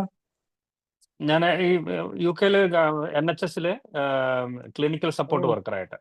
Very good, very good, very good. അവിടെ എല്ലാ കാര്യത്തിലും വളർച്ചയ്ക്ക് വികാസത്തിനും വളരെയധികം സാധ്യതയുള്ള സ്ഥലമാണ് NHS. ഞാൻ എൻ്റെ ഏറ്റവും വലിയൊരു എന്താ പറയുക അഭിനന്ദനം. കാരണം വെച്ച് കഴിഞ്ഞാൽ NHSനെ പറ്റി ഞാൻ കൂടുതൽ വായിച്ച് പഠിച്ചിട്ടുണ്ട്. അത് അവിടെ ജോലി ചെയ്യുന്ന പല ആൾക്കാരും എനിക്കറിയാം. അത് തന്നെയല്ല, അത് സ്വന്തമായിട്ട് വളർച്ചയ്ക്ക് ഭയങ്കര ഹെൽപ്ഫുൾ ആണത് NHS. അതെ, താങ്ക് യു സാർ. കാരണം നമുക്ക് കൺഗ്രാലേഷൻ ഓരോ ജോസേട്ടാ, കൺഗ്രാലേഷൻ. Thank you. ഞാൻ കേട്ടിട്ടുണ്ട് ഇങ്ങനെ നമുക്ക് ഓരോ ഡിഫറെന്റ് ആയിട്ട് കോഴ്സുകളൊക്കെ ചെയ്ത് നമുക്ക് മുമ്പോട്ട് നമുക്ക് അതെ, കയറിപ്പോകാനൊക്കെ ചാൻസുകൾ ഉണ്ടെന്ന്. അപ്പം അതെ. ഞാൻ പറഞ്ഞു തന്നു സാറേ. അപ്പം ഇന്ന് അപ്പൊ ഇന്നലെ എനിക്ക് മെയിലെല്ലാം വന്നു. എനിക്ക് തിങ്കളാഴ്ച ജോയിനിങ് ആണ്. മനസ്സുകൊണ്ട് ഞാനെല്ലാം പ്രിപ്പയർഡായി ഞാൻ എൻ്റെ അംഗങ്ങളോടൊക്കെ പറഞ്ഞു. പക്ഷെ ഇന്ന് രാവിലെ 10 മണിക്ക് അവരെന്നെ വിളിച്ചിട്ട് പറഞ്ഞ്, Jose, due to some technical issue, ജോസിന്റെ പിന്നെ ഇൻഡക്ഷൻ ഡേറ്റ് April 14 മാറ്റണം എന്ന് പറഞ്ഞു. അപ്പം എന്ന് പറഞ്ഞു. അവർ സം ടെക്നിക്കൽ ഇഷ്യൂ ആണെന്ന് പറഞ്ഞു എന്ന് പറഞ്ഞ് വെച്ചു. അന്നേരത്തേനും ഞാൻ ഭയങ്കരമായിട്ട് ഡെസ്പായിട്ട് എൻ്റെ മനസ്സിനകത്ത് ചിന്ത വന്നു. ഓഹോ, ഞാൻ മിക്കവാറും പഴയ വർക്ക് ചെയ്തെടുത്തുനിന്ന് ഇനി നെഗറ്റീവായിട്ട് വല്ല കമന്റ് പോയോ, വേറെ എന്തെങ്കിലും പ്രശ്നം പറ്റിയോ? അപ്പോൾ പല ചിന്തകൾ. അപ്പോൾ ഉടനെ എൻ്റെ വൈഫും മദ്യാസക്തനായ എൻ്റെ കൂടെ 14 വർഷം ജീവിച്ച വൈഫും പറഞ്ഞു, പണ്ട് മുതലേ ജോസേട്ടൻ ഏത് ജോലി ചെന്ന് കഴിഞ്ഞാലും ഒരു ജോലിയിൽ ഞാൻ കള്ളു കുടിച്ചിട്ട് എൻ്റെ പല ജോലികളും നഷ്ടപ്പെട്ടിട്ടുണ്ട്. അപ്പം ഇതൊക്കെ എന്തൊക്കെയോ പ്രശ്നങ്ങളുണ്ട് എന്ന് പല ചിന്തകൾ വന്ന് ആകെ ഡെസ്പായി. ഞാൻ അന്നേരം തന്നെ കൂട്ടായ്മയിൽ കോളിൽ കൂട്ടുകാരുണ്ടായിരുന്നു, സംസാരിച്ചു. അപ്പൊ അവര് പറഞ്ഞു അതെന്തെങ്കിലുമൊക്കെ ടെക്നിക്ക് ഇഷ്യൂ ആയിരിക്കും, NHSന്റെ കാര്യങ്ങളല്ലേ, പ്രോപ്പറായിട്ട് അല്ല അവര് അല്ല അതിന്റെ അല്ല അവര് തന്നെ വിളിച്ചു പറഞ്ഞ സ്ഥിതിക്ക് അത് 100% സത്യസന്ധമാണ്.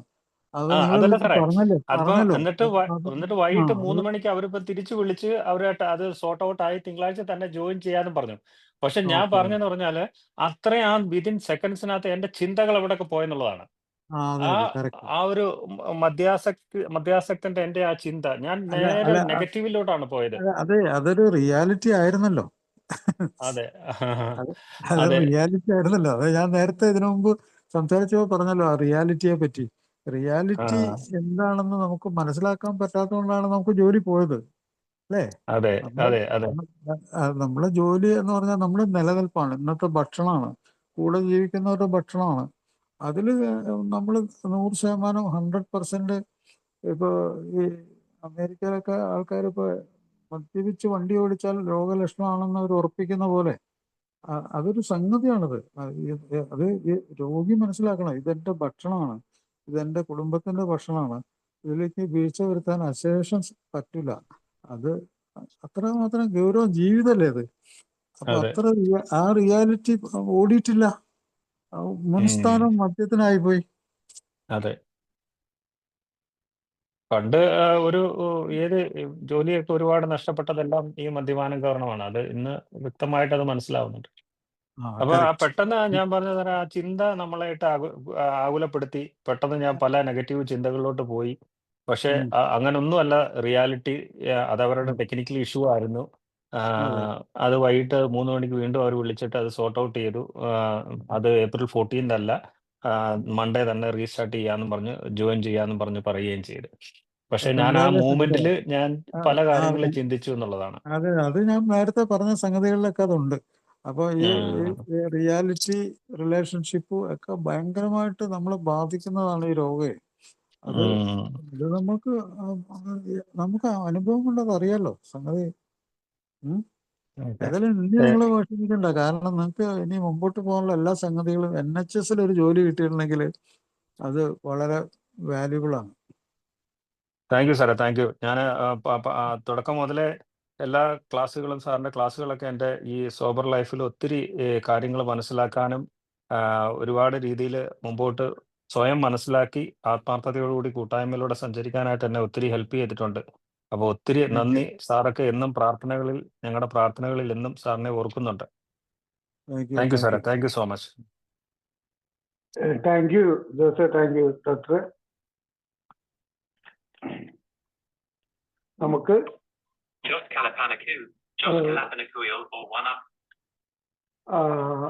നമുക്ക് മീറ്റിംഗ്, ആർക്കെങ്കിലും എന്തെങ്കിലും സംശയങ്ങളുണ്ടോ?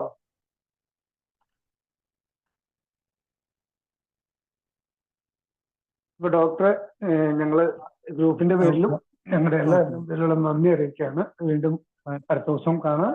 ഒരിക്കൽ താങ്ക് യു. കൂടി താങ്ക് യു. ഇന്നത്തെ മീറ്റിംഗിൽ താങ്ക് യു ഡോക്ടർ. ഇന്നത്തെ മീറ്റിംഗിൽ പങ്കെടുത്ത നിങ്ങളെല്ലാവരോടും, സംശയങ്ങൾ ചോദിച്ചവരോടും കേട്ടിരുന്നിട്ടും ഒക്കെ നന്ദി അറിയിക്കുന്നു.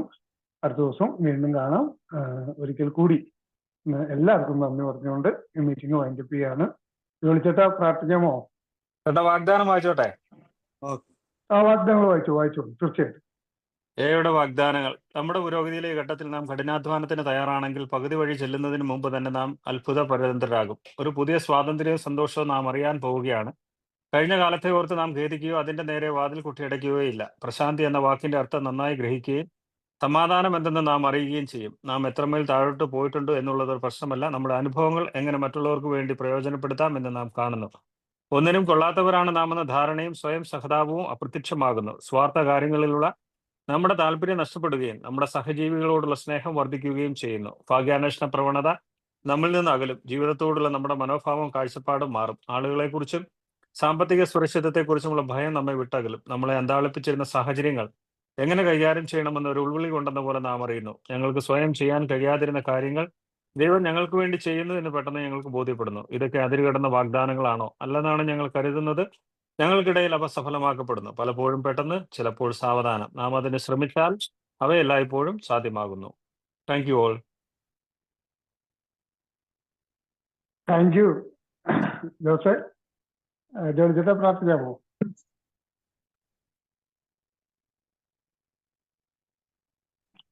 എല്ലാവരും മൈക്ക് അൺമ്യൂട്ട് ചെയ്യുക.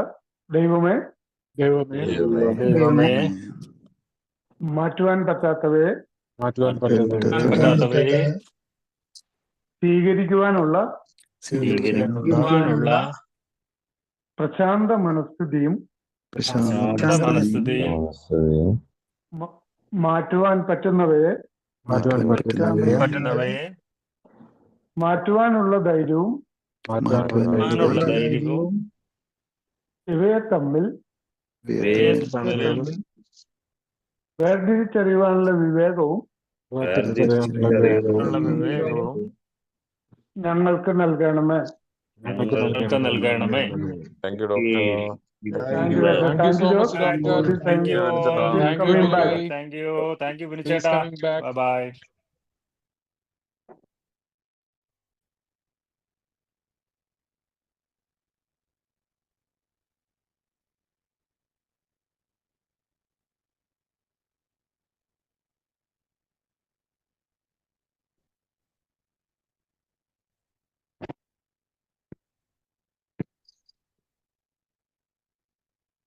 Mhm.